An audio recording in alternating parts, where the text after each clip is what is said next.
الله وبركاته.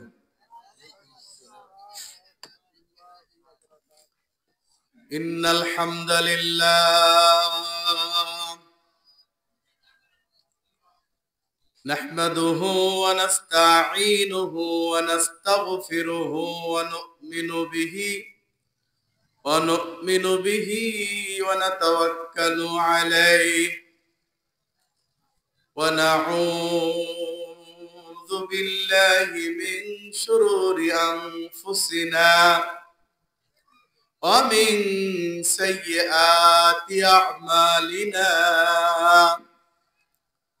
من يهده الله فلا مضل له ومن يضلل فلا هادي له وأشهد أن لا إله إلا الله وحده لا شريك له وأشهد أن محمدا عبده ورسوله الذي يرسله بالحق بشيرا ونذيرا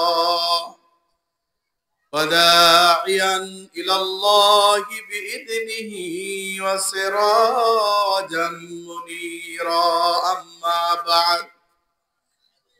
أما بعد فقد قال الله تبارك وتعالى في كلامه المجيد والفرقانه الحميد أعوذ بالله من الشيطان الرجيم بسم الله الرحمن الرحيم يا أيها الناس اتقوا ربكم الذي خلقكم من نفس واحدة وخلق منها زوجها وبث منهما رجالا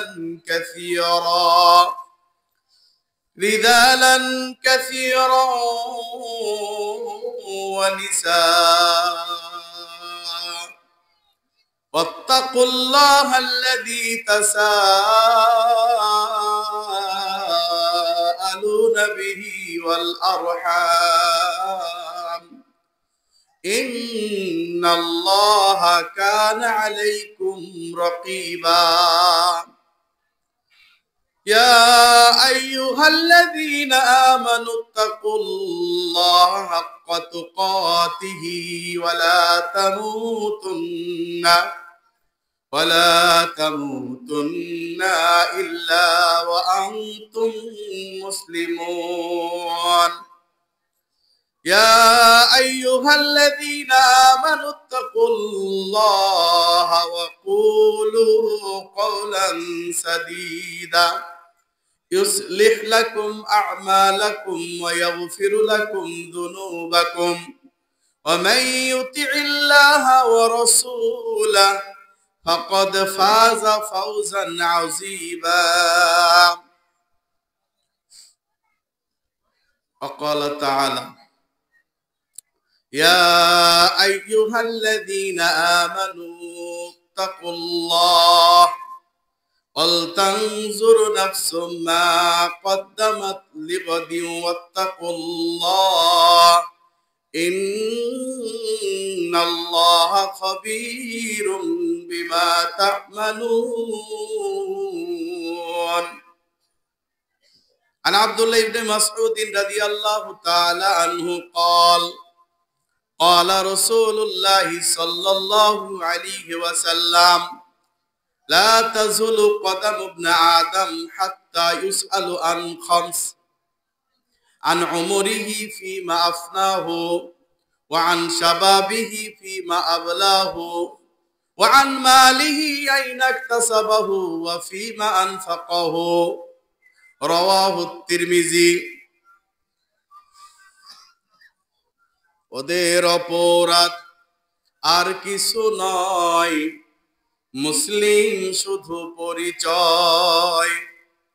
ওদের অপরাধ আর কিছু নয়, মুসলিম শুধু পরিচয়। শহীদে শহীদে আজ জনপদ ক্ষয়।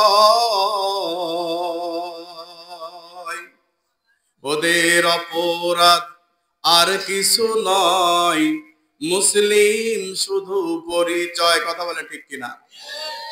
আজকে ফিলিস্তিনিদের শিশুদেরকে, বাচ্চাদেরকে, মহিলাদেরকে, সাধারণ জনগণকে পাখির মতো গুলি করে হত্যা করা হচ্ছে। কথা ঠিক কিনা? ওদের অপরাধ কি? ওরা বলেছে আমার রব আল্লাহ। ওরা বলেছে আমার রব আল্লাহ, রব্বি আল্লাহ। অপরাধ এইটুকু। এই কারণে তাদেরকে পাখির মতো গুলি করে হত্যা করা হচ্ছে। সিরিয়াতে মানুষকে পাখির মতো গুলি করে হত্যা করা হয়েছিল। নিঃশ্বাস যায় যায় অবস্থায় মেয়েটা বলেছিল, পৃথিবীর আর কেউ না দেখুক, আমার রব দেখেছে। আমার রবকে আজকে আমি বলে দেব, আল্লাহ ওরা আমার সাথে জুলুম করেছে, এদেরকে তুমি দেখে নিও। আজকে সিরিয়ায় যে সমস্ত জালেম মসনদে ছিল, তারা আজকে কোথায় বলেন? পালাতক শুধু নয়, পালাতে গিয়ে নিজেই মরে গেছে, শেষ হয়ে গেছে, দুনিয়া থেকে চলে গেছে। আজকের বাংলার বুকে যারা জুলুম করেছে তারা আজকে কোথায়? মনে রাখবেন, নমরুদ থেকে নাই, ফেরাউন থেকে নাই, সাদ্দাত থেকে নাই। সুতরাং জালেম কখনো টিকবে না। আপনিও যদি আবার জালেম হয়ে যান, আপনিও টিকবেন না। সাবধান, জুলুম করবেন না। আল্লাহর নবী মক্কা বিজয়ের দিন বললেন, লা তাসরিবুল ইয়ম, আজকের দিনে সবাইকে ক্ষমা করে দিলাম। যা করেছ ওরা আমাদের সঙ্গে, যাও আজকের দিনে সব সাধারণ ক্ষমা ঘোষণা করে দিলাম। কিন্তু আমরা প্রতিশোধ নেওয়ার জন্য উঠে পড়ে লেগেছি। প্রতিশোধ দিয়ে কখনো কিছু হয় না। তবে এমন কিছু লোক যারা অন্যায় করেছে, এদের বিচার এই দুনিয়াতে হতেই হবে, নইলে এই দুনিয়ায় বাংলাদেশ কখনো কল্যাণ হবে না। ওদের অপরাধ আর কিছু নয়, মুসলিম শুধু পরিচয়। ওদের অপরাধ আর কিছু নয়, মুসলিম শুধু পরিচয়। শহীদে শহীদে আজ জনপদ ক্ষয়। ওদের অপরাধ আর কিছু নয়, মুসলিম শুধু পরিচয়। প্রশংসা একমাত্র মহান রব্বুল আলামিনের জন্য, যার অশেষ মেহেরবানিতে বিরাট ইসলামী জলসা স্থান কুমিল্লি পশ্চিম পাড়া জামে মসজিদ প্রাঙ্গণ, সভাপতি জনাব মোহাম্মদ আব্দুর রাজ্জাক ফকির মোহরি, তার সভাপতিত্বে আজকের এই মাহফিলে আসতে পেরে আমরা খুশি না বেজার? কে কে খুশি না একটু হাত দেখান। আপনারা খুশি না? আমি বলছি কে কে খুশি না? হ্যাঁ, সত্য কথা কি বেরোয় গেল মুখ দিয়ে? আপনারা সবাই খুশি ইনশাল্লাহ? সারা রাত চললে থাকবেন? হ্যাঁ, বক্তা মরুক না ইনশাল্লাহ। আল্লাহ যাদেরকে কবুল করেছেন, আমি মনে করি আল্লাহ তাদেরকে জান্নাতের জন্য সিলেক্ট করার জন্যই কবুল করেছেন। বলেন সুবহানাল্লাহ। আল্লাহ সবাইকে জান্নাত দিবেন না। জান্নাত এত পাইকারি দরে সস্তা জায়গা না। আল্লাহ বলছেন যে আমি জিন আর ইনসান দ্বারা এই জাহান্নাম পরিপূর্ণ করব, এটা আমার ওয়াদা। আর এই ওয়াদা বাস্তবায়ন তাদেরকে দিয়ে করবেন যারা আল্লাহর কোরআনের কথা শুনে, হাদিসের কথা শুনে ঘরে বসে থাকবে। কথা কোন ঠিক কিনা? তো যে আল্লাহ সুবহানাহু ওয়া তাআলা আজকে আমাদেরকে এই মহতি জালসায় পবিত্র কোরআন এবং সহিহ হাদিস শোনার সুযোগ করে দিলেন, তারই জন্য জানাই সকল শুকরিয়া। সবাই বলি আলহামদুলিল্লাহ। অতঃপর সালাত ও সালাম বর্ষিত হোক শেষ নবী, সর্বশ্রেষ্ঠ নবী, শাফিউল মুযনিবিন, রাহমাতাল লিল আলামিন, জনাবে মুহাম্মদুর রাসূলুল্লাহ, সবাই বলি সাল্লাল্লাহু আলাইহি ওয়া সাল্লাতু ওয়াস সালামের প্রতি। আল্লাহ সুবহানাহু ওয়া তাআলা বলছেন সূরা নিসা 4 নম্বর সূরার 1 নম্বর আয়াতে, ইয়া আইয়ুহান নাসুত্তাকু রাব্বাকুমুল্লাযী খালাকাকুম মিন নাফসিন ওয়াহিদা। হে মানব সম্প্রদায়, শুনে রাখো, তোমরা সেই আল্লাহ সুবহানাহু ওয়া তাআলাকে ভয় করো যিনি তোমাদেরকে একজন মানুষ থেকে সৃষ্টি করেছেন। কয়জন মানুষ? একজন মানুষ। সেই মানুষটার নাম কি ছিল? পিতা আদম আলাইহিস সালাতু ওয়াস সালাম। আদি পিতা কে?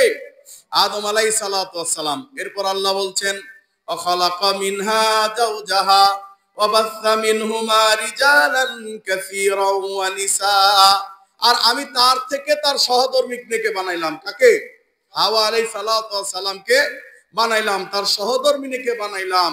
তারপরে এই দুইজনের মাধ্যমে সারা পৃথিবীতে আমি মানুষ ছড়িয়ে ছিটিয়ে দিলাম। বলেন সুবহানাল্লাহ। তো আদম আলাইহিস সালাতু ওয়াস সালাম মুসলমান ছিলেন না খ্রিস্টান ছিলেন? মুসলিম ছিলেন। তাহলে আমরা এখন ইহুদি বৌদ্ধ খ্রিস্টান কেন? কারণ আদমের সন্তান হওয়া সত্ত্বেও আমরা নিজেরা দ্বিধা বিভক্ত হয়ে যাওয়ার কারণে মানুষ আজকে দলে দলে বিভক্ত, বিভিন্ন ধর্মে বিভিন্ন জাতিতে বিভক্ত হয়ে গেছে। এই জন্য আল্লাহ সুবহানাহু ওয়া তাআলা নবী মুহাম্মদ রাসূলুল্লাহ সাল্লাল্লাহু আলাইহি সাল্লাম পর্যন্ত 1,24,000 নবী এবং রাসূল প্রেরণ করেছেন, এই কারণে যে মানুষ ভুলে যাবে, আবার যেন যারা সংশোধন হয়ে আবার পবিত্র কোরআন এবং হাদিসের দিকে আসতে পারে, এজন্য আল্লাহ তাআলা নবী প্রেরণ করেছেন। কথা বলেন ঠিক কিনা? এরপরে আল্লাহ সুবহানাহু ওয়া তাআলা বলছেন ওয়াবাসসা মিনহুমা রিজালান কাসীরা ওয়া নিসাআ ওয়াত্তাকুল্লাহাল্লাযী তাসাআলুনা বিহি ওয়াল আরহাম। এবং সেই আল্লাহকে ভয় করো যেই আল্লাহর দোহাই দিয়ে তোমরা আত্মীয়তার বন্ধনকে সুদৃঢ় রাখো। তোমরা আত্মীয়তার বন্ধন ছিন্ন করে দিও না, আত্মীয়তার বন্ধন সম্পর্কে ভয় করো, রেহেম সম্পর্কে, রক্ত আত্মীয় সম্পর্কে ভয় করো, আত্মীয়র সঙ্গে কখনো খারাপ আচরণ করবে না। এরপর আল্লাহ সুবহানাহু ওয়া তাআলা বলছেন সূরা আল ইমরান 3 নম্বর সূরার 102 নম্বর আয়াতে, ইয়া আইয়ুহাল্লাযীনা আমানুত্তাকুল্লাহ, হে ঈমানদারগণ তোমরা আল্লাহকে ভয় করো, হাক্কা তুকাতিহি, যেইভাবে আল্লাহকে ভয় করা উচিত, ওয়ালা তামুতুন্না ইল্লা ওয়া আনতুম মুসলিমুন, এবং তোমরা মুসলমান না হয়ে মৃত্যুবরণ করো না। নবী মুহাম্মদুর রাসূলুল্লাহ সাল্লাল্লাহু আলাইহি সাল্লাম এই আয়াতটা, এই যে কয় আয়াত বলেছি, এই প্রত্যেকটি আয়াত তিনি ওয়াজে খুতবাতে সব সময় বলতেন, কিন্তু আমরা শুনি অর্থ জানি না, এজন্য আজকে অর্থটা করে দিচ্ছি। এরপর আল্লাহ বলছেন সূরা আহজাব 33 নম্বর সূরা 70 নম্বর আয়াতে, ইয়া আইয়ুহাল্লাযীনা আমানুত্তাকুল্লাহ, হে ঈমানদারগণ তোমরা আল্লাহকে ভয় করো, আকুলু কওলান সাদীদা, আর তোমরা সঠিক সত্য কথা বলো, ইউসলিহ লাকুম আমালাকুম ওয়া ইয়াগফিরু লাকুম যুনুবাকুম, যদি তোমরা সদা সত্য কথা বলো, সত্যের পথে থাকো, ইউসলিহ লাকুম আমালাকুম, আমি তোমাদের আমলগুলোকে সংশোধন করে দেব, ওয়া ইয়াগফিরু লাকুম যুনুবাকুম, যত পাপ করেছো বান্দা আমি তোমাদের সমস্ত পাপ ক্ষমা করে দেব। শর্ত কি? শর্ত কি? আল্লাহকে ভয় করবে, ইসলিহু লাকুম আমালাকুম, আল্লাহ তোমাদের আমল সংশোধন করে দিবেন এবং তোমাদেরকে ক্ষমা করে দিবেন। ইয়া আইয়ুহাল্লাযীনা আমানুত্তাকুল্লাহ, আল্লাহকে ভয় করবে। 2 নাম্বার ওয়াকুলু কওলান সাদীদা, সঠিক সত্য কথা বলবে, তাহলে আমি তোমাদের আমল সংশোধন করে দেব এবং আমি তোমাদেরকে ক্ষমা করে দেব। সুবহানাল্লাহ। এরপর আল্লাহ বলছেন হাসর সূরা 59 নম্বর সূরার 8 নম্বর আয়াতে, আল্লাহ বলছেন ইয়া আইয়ুহাল্লাযীনা আমানুত্তাকুল্লাহা ওয়াল তানজুর নাফসুম মা কদ্দামাত লিগাদিন ওয়াত্তাকুল্লাহ, হে ঈমানদারগণ আল্লাহকে ভয় করো এবং সেই দিবসকে ভয় করো যেই দিবসের হিসাব দিতে গিয়ে পেরেশান হয়ে যাবে। অতএব হিসাব দেওয়ার আগেই নিজের কর্ম নিজে ঠিক করে নাও এবং আখিরাতের জন্য অগ্রিম কিছু প্রেরণ করো। বলেন সুবহানাল্লাহ। এই আয়াতগুলা আল্লাহ নবী সাল্লাল্লাহু আলাইহি সাল্লাম সব সময় আলোচনায় বলতেন, এজন্য এটা দিয়ে শুরু করলাম। এখন আপনাদের সামনে আমার প্রশ্ন হচ্ছে, প্রথম প্রশ্নটা হচ্ছে, আপনারা আমাকে বলবেন যে আপনারা কে কে জান্নাত চান? একটু হাত দেখান। আলহামদুলিল্লাহ, আল্লাহ কবুল করো, আল্লাহুম্মা আমিন। লিল্লাহি তাকবীর, লিল্লাহি তাকবীর। সকল বিধান বাতিল করো। মাশাআল্লাহ, হাত নামান। তাহলে আমরা সবাই জান্নাত চাই। হুজুর জান্নাত তো চাই, কিন্তু জান্নাতের আমল করতে চাই না। আমল ছাড়া কোন লাইনে জান্নাতে যাওয়া যায় সেটা বলেন। দেখেন, জান্নাত আপনি চাইবেন, কারণ জান্নাত এমন একটা নিয়ামত, যেই নিয়ামত বান্দা শুধু মুসলমান নয়, সব জাতি জান্নাত চায়। মরে গেল যেন স্বর্গে যায়। হ্যাঁ, আবার খ্রিস্টানরা বলে মরে গেল যেন হেভেনে যায়, স্বর্গে যেন যায়। আবার ওদের কবরের মধ্যে লিখে রেখেছে RIP।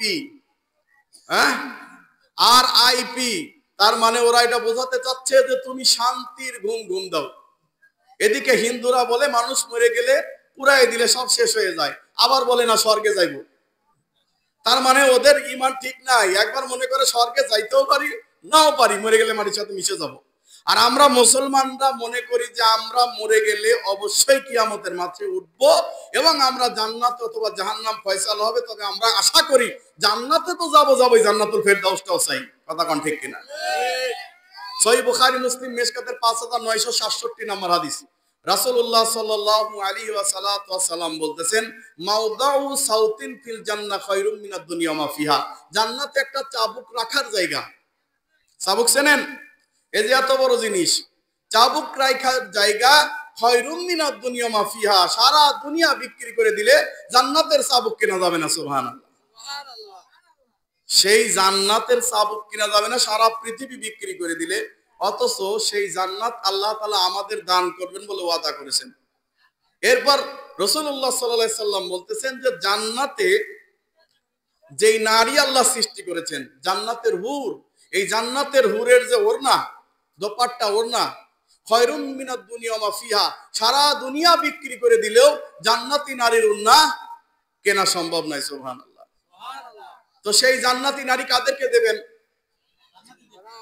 জান্নাতীদেরকে দেবেন, আমাদেরকে দেবেন না। আমরা জান্নাত চাই না কি চাচা? জান্নাতে গেলে কয়টা হুর দিবে? হ্যাঁ, কেউ কয় 3টা, কেউ কয় 70টা। আসল কোনটা? কয়টা দিবে? মুরব্বী কয়টা জান্নাতে গেলে হুর দিবে? মুরব্বী কোন? মাইন্ড করেন না। কয়টা? 70টা। আমি জানি 72টা। যদি 72টা দেয়, 2টা আপনি আমার দিয়ে দিবেন? না, তা দিবে না, তা দিবে না। যে 72টা দিলে 72টা আমারই। বলছেন 70টা। কয়টা দিবে? 72টা। 72টা না, শুধু জান্নাতে গেলে আপনার কোনো মনের আশা অপূরণ থাকবে না, সব পূরণ করে দিবে আল্লাহ। আমরা যখন দেখি একটু গরম লাগে, আপনাদের দেশে ধান ক্ষেত আছে না? ধান ক্ষেতের আইলে গিয়ে বসে, ওটারে কি কোন? আইল কোন তো? আইলে গিয়ে বসে আর বলে, আল্লাহ রে এত গরম, ওই যে মেঘ যাচ্ছে, মেঘ দিয়ে যদি বৃষ্টি বর্ষণ হতো। অনেক সময় আল্লাহ বান্দার কথা শুনে বৃষ্টি দেন, আবার অনেক সময় দেন না, আছে না নাই? কিন্তু জান্নাতবাসীরা যখন এই রকম জান্নাতের মধ্যে বসে ওই রকম আকাশ দিয়ে মেঘ চলে যাচ্ছে, তখন যখন তারা বলবে, আল্লাহ গো, ওই মেঘ থেকে যদি সুন্দরী সুন্দরী রমণী বর্ষণ করতা, তাদের বলা দেরি আছে, জান্নাতি নারী বর্ষণ করা দেরি নাই। বলেন সুবহানাল্লাহ। তার মানে অসংখ্য অগণিত নিয়ামত আল্লাহ সুবহানাহু ওয়া তাআলা দিয়ে রেখেছেন। বলেন সুবহানাল্লাহ। রাসূলুল্লাহ সাল্লাল্লাহু আলাইহি সাল্লাম বলছেন, ডাগর ডাগর চক্ষু বিশিষ্ট হুর তাদেরকে দেওয়া হবে। সুবহানাল্লাহ। আল্লাহ সুবহানাহু ওয়া তাআলা বলছেন পবিত্র কোরআনে সূরা আর রহমান 55 নম্বর সূরার 56 নম্বর আয়াতে আল্লাহ সুবহানাহু ওয়া তাআলা বলছেন, লাম ইয়াতমিসহুন্না ইনসু ওয়া ক্বাবলাহুম ওয়ালা জান ফাবি আইয়ি আলা রাব্বিকুমা তুকাযযিবান। আল্লাহ বলেন, লাম ইয়াতমিসহুন্না ইনসু ক্বাবলাহুম ওয়ালা জান। জান্নাতের রমণীদেরকে এমন ভিআইপি ভাবে সৃষ্টি করা হয়েছে, ইতিপূর্বে কোন জিন আর ইনসান তাদেরকে স্পর্শ করে দেখে না। সুবহানাল্লাহ পকেটেই থাক নাকি? কইতে মন চায় না? একবার সুবহানাল্লাহ বললে সওয়াব কত জানেন? একবার যদি কেউ বলে সুবহানাল্লাহ, আলহামদুলিল্লাহ, আল্লাহু আকবার, লা ইলাহা ইল্লাল্লাহ, রাসূলুল্লাহ সাল্লাল্লাহু আলাইহি সাল্লাম বলতেছেন, পৃথিবী এক পাল্লায় আর এই কালেমাগুলো এক পাল্লায় দিলে কালেমা ভারী হয়ে যাবে, পৃথিবী পাতলা হয়ে যাবে। সুবহানাল্লাহ। আর একটু আস্তে সুবহানাল্লাহ। আল্লাহ বলেন, ইতিপূর্বে কোন জিন আর মানুষ তাদেরকে কখনো স্পর্শ করে দেখে নাই। ফাবিআইয়ি আলাই রাব্বিকুমা তুকাযযিবান। সুতরাং তুমি তোমার রবের কোন কোন নিয়ামতকে অস্বীকার করবে? সুবহানাল্লাহ। এরপর আল্লাহ সুবহানাহু ওয়া তাআলা বলছেন, ওয়াকিয়া সূরা 56 নম্বর সূরা 27 থেকে 30 আয়াতে আল্লাহ সুবহানাহু ওয়া তাআলা বলছেন, আল্লাহ সুবহানাহু ওয়া তাআলা বলছেন, আমি তাদেরকে এমন হুর দেব, সেই হুরের চেহারা দেখে তারা তাকিয়েই থাকবে শত শত বছর। বলেন সুবহানাল্লাহ। এবার ফেরেশতা জান্নাতের গেটের সামনে তাদেরকে নিয়ে দাঁড় করাবে। তো জান্নাতের গেটের সামনে অনেক সময় দেখবেন কোন কোন পার্কের সামনে এই জলাশয় থাকে, আছে না নাই? থাকে। ওই দিক দিয়ে পানি উঠতেছে, পানির ফোয়ারা। তো যাদের টিকিট কেনার সামর্থ্য নাই তারা, আমরা ওই গাজীপুর সাফারি পার্ক আছে না, তো টিকিট কেনার সামর্থ্য নাই, পোলাপান খালি চিল্লায়, বাচ্চা কয় আব্বু নিয়ে গেলা না কেন, চল যাই। পরে ওই পার্কের বাইরে যেগুলা মনোরম দৃশ্য আছে এগুলো দেখা যায় এটাই পার্ক, ভিতরে যাওয়ার দরকার নাই, ভিতরে গেলে টাকা আর টাকা লাগবে। তো এটাই পার্ক মনে করে আমরা চলে আসি। কিন্তু এই জান্নাতের গেটের সামনে গিয়ে কিছু জান্নাতীরা এই হাসরের মাঠ পাড়ি দিয়ে এসে কি অবস্থা, ওরা ওর মধ্যে খালি গোসল করতে থাকবে, ঝর্ণার ভিতরে গোসল করতে থাকবে। ফেরেশতারা বলবে, আরে বান্দা এটা তোমার জায়গা না, সামনে চলো। তো বলবে, বাদ দাও, সামনে চলবো, এটাই তো অনেক সুন্দর। দুনিয়ায় তো পচা পুকুরে গোসল করছি, আর এখানে কত সুন্দর ঝর্ণা, আপনি কি যে কোন, আর সামনে যাওয়ার দরকার নেই। এবার জান্নাতবাসী রে ধাক্কায় বলবে, পেটা এটা তোর জায়গা না, সামনে চল। জান্নাতবাসী ধাক্কা দিবে কি দেবে না?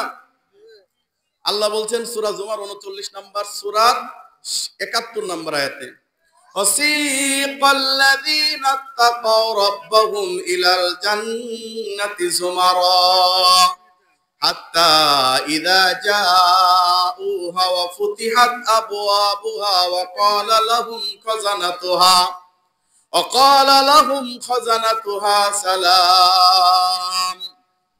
সালামুন আলাইকুম তিবতুম ফাদখুলুহা খালিদিন وقالوا الحمد لله الذي صدقنا وعده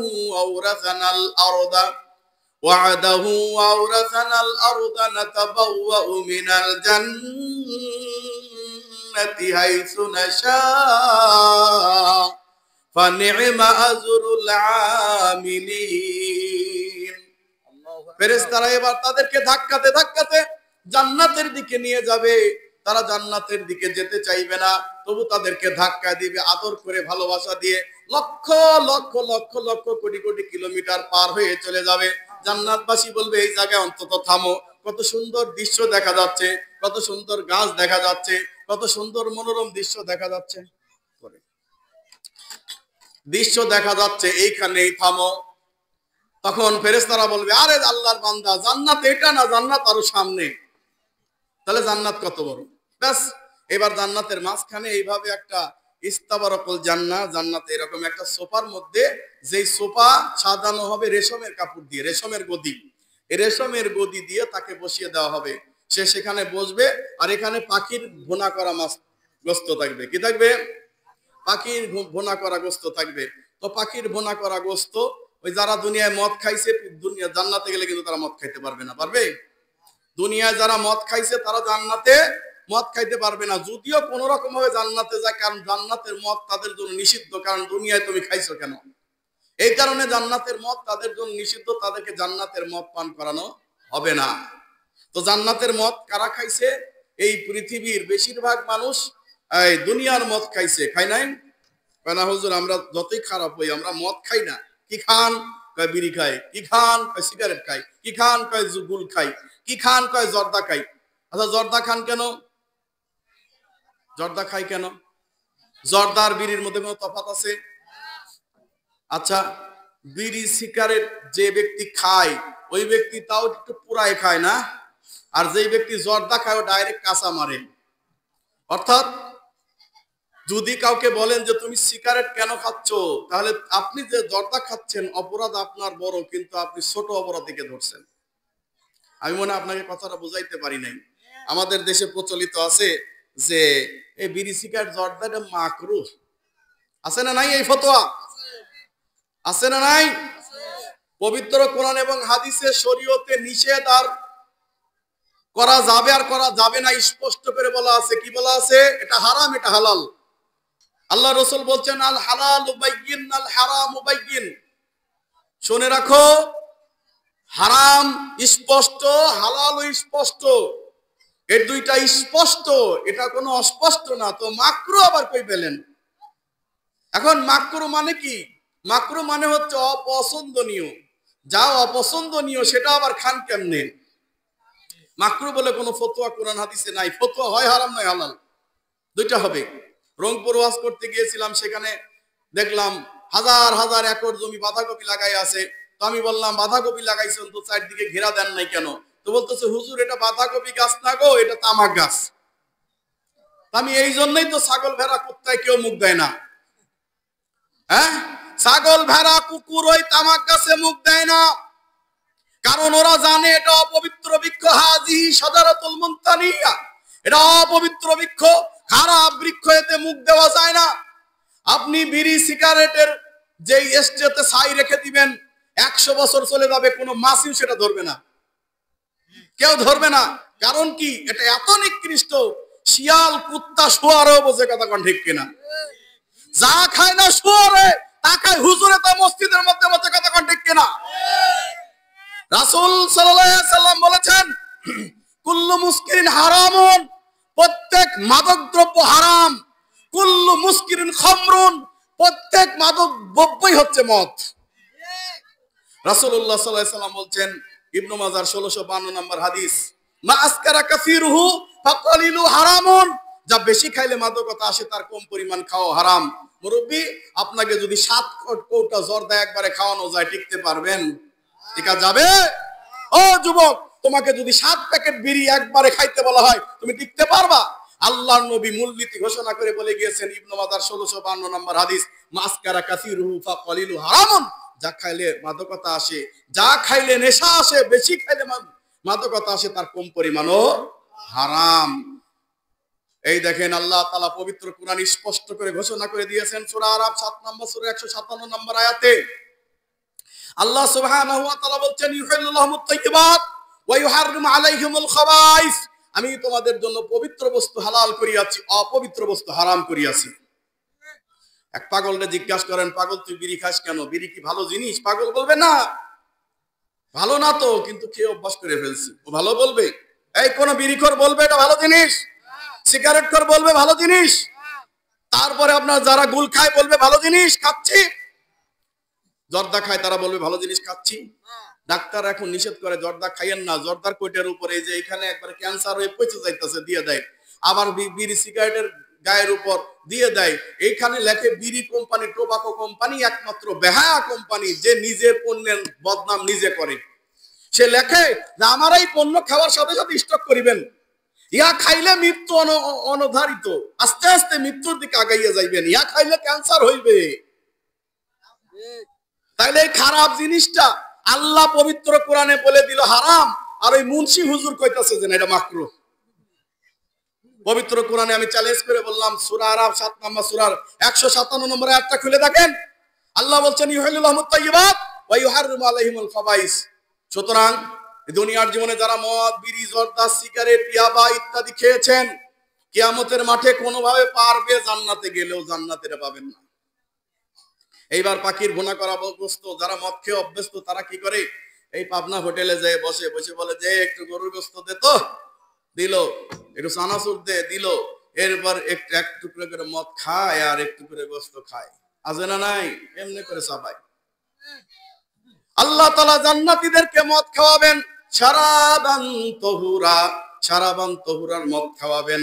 এই মদ খেলে সে ব্যক্তি উল্টাপাল্টা কথা বলবে না, তার সজীবতা বিলুপ্ত হয়ে যাবে না, মাথা নষ্ট হয়ে যাবে না। আল্লাহ সুবহানাহু ওয়া তাআলা তাদের সামনে পাখির ভুনা করা গোশত সামনে উপস্থিত করবেন। ওয়ালাহমু তাইরিন মিম্মা ইয়াশতাহুন ওয়া হুরুন ঈন কামসালুল লুলুল মাকনুন জাযাআম বিমা কানু ইয়ামালুন। সুবহানাল্লাহ। এইবার যখন তার সামনে ভুনা করা পাখির গোশত দিয়ে দেওয়া হবে, মদটা সামনে দেওয়া হবে, এইবার পিছন দিকে তাকায় দেখবে ডাগর ডাগর চক্ষু বিশিষ্ট হুর বলবে, বস একটু ঢেলে দেই খান। কি বলবে? কে রে, এত সুন্দরী নারী, এটা কি? বলবে বস আপনার জন্য আমি, আল্লাহ আপনার জন্য আমাকে পাঠিয়েছেন। সুবহানাল্লাহ। পাখির বোনা করা গোশত তার প্লেটের সামনে দেওয়া হবে, পাখির গোশতটাকে এইভাবে টান দিয়ে ছিঁড়ে খাবে আর মদটা পান করবে। আমরা এই জান্নাতের মদ পান করতে রাজি আছি না নাই? এইবার ঘরের মধ্যে প্রবেশ করবে, আল্লাহ তাআলা তাকে ৭২টা হুর দিবেন। ৭২টা হুরের সাথে প্রেম করতে করতে করতে করতে কত হাজার বছর চলে যাবে, জান্নাতি জানবে না। অনেক বছর চলে যাবার পরে এবার যখন ওই হুরদের সাথে প্রেম কীর্তন শেষ হয়ে যাবে, পিছন দিকে তাকিয়ে দেখবে ৭২টা হুরের চাইতে আর একটা সুন্দর হুর, এই এযাবৎ যতটি হুর ছিল তাদের চাইতে শতগুণী একটা হুর তার জন্য ওয়েটিং এ আছে। বলেন সুবহানাল্লাহ। ও পিছন ফিরে দেখে বলবে, হ্যাঁ এ তো আরো সুন্দর রে, ৭২টার চাইতে আরো সুন্দর। বলবে যে খালাম্মা আপনি কাই? আমি তোমার খালাম্মা নাকি? আমি তোমার হচ্ছে হুর। সুবহানাল্লাহ। বলবে আমি তোমার হুর, আল্লাহ তোমার উপর সন্তুষ্ট হয়ে ৭২টা তো দিছেই, এরপরে অতিরিক্ত হিসাবে ইয়াজিদান, অতিরিক্ত হিসাবে আমি তোমার কাছে পাঠিয়েছি। আল্লাহ সুবহানাহু ওয়া তাআলা বলেন সুবহানাল্লাহ, অতিরিক্ত হিসাবে পাঠাইছে। বলেন সুবহানাল্লাহ।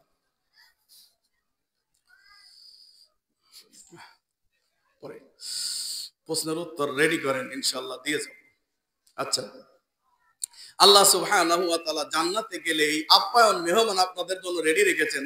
তাহলে জান্নাতে যেতে গেলে দুনিয়াকে ভুলতে হবে, আখিরাতকে মনে রাখতে হবে, সালাত আদায় করতে হবে। কারণ সালাত এমন একটা ইবাদত, যে ইবাদতের কথা কিয়ামতের দিন সর্বপ্রথম আল্লাহ জিজ্ঞাসা করবেন। বুখারী সহিহ জামে সাগীর এবং মিশকাতের ২৯৬৪ নম্বর হাদিস, রাসূলুল্লাহ সাল্লাল্লাহু আলাইহি সাল্লাম বলেন, আউয়ালু মা ইউহাসাবু বিহিল আবদি ইয়াউমাল কিয়ামতি সালাত। কিয়ামতের দিন বান্দার সর্বপ্রথম হিসাব নেওয়া হবে সালাতের, নামাজের। ফাইন সালাহ সালাহ সাইরু আমালিহি, সালাতের হিসাব যদি সুষ্ঠু হয় তো সব হিসাব সুষ্ঠু হবে। বলেন সুবহানাল্লাহ। ওয়াইন ফাসাদাত ফাসাদা সাইরু আমালিহি, আর যদি সালাতের হিসাব সুষ্ঠু না হয় তাহলে সব হিসাব গন্ডগোল হয়ে যাবে। সুতরাং সালাত পড়তেই হবে। সালাত যে পড়ে না তার ইমানদারিত্ব নাই, মুসলিম নাই সে। কারণ রাসূলুল্লাহ সাল্লাল্লাহু আলাইহি সাল্লাম সহিহ বুখারী মুসলিম মিশকাতের ১৬৫৪ নম্বর হাদিসে বলে গিয়েছেন কি, বাইনা রাজুলি ওয়াল কুফরি ওয়া শিরকি তারকুস সালাত। শুনে রাখো, কাফের মুশরিক এদের মধ্যে আর মুসলিমদের মধ্যে পার্থক্য হচ্ছে সালাত। যেই ব্যক্তি সালাত পড়ে না সে কাফের। রাসূলুল্লাহ সাল্লাল্লাহু আলাইহি সাল্লাম বলতেছেন, মান তারাকা সালাত ফাকাদ কাফারা। যেই ব্যক্তি সালাত তরক করলো সে কাফের হয়ে গেল। মান তারাকা সালাত মুতাআম্মিদান, যে ব্যক্তি ইচ্ছা করে ফরজ সালাত ছেড়ে দিল সেও কাফের হয়ে গেল। রাসূলের সাহাবীরা বলতেন, লা ইয়ারাউনা শাইআন মিনাল আমালি কুফরুন গায়রুস সালাত। রাসূলের সাহাবীরা কাউকে কাফের মনে করতেন না যতক্ষণ না সে সালাত পরিত্যাগ করত। অর্থাৎ যেই ব্যক্তি সালাত পরিত্যাগ করে সে কাফের হয়ে যায়।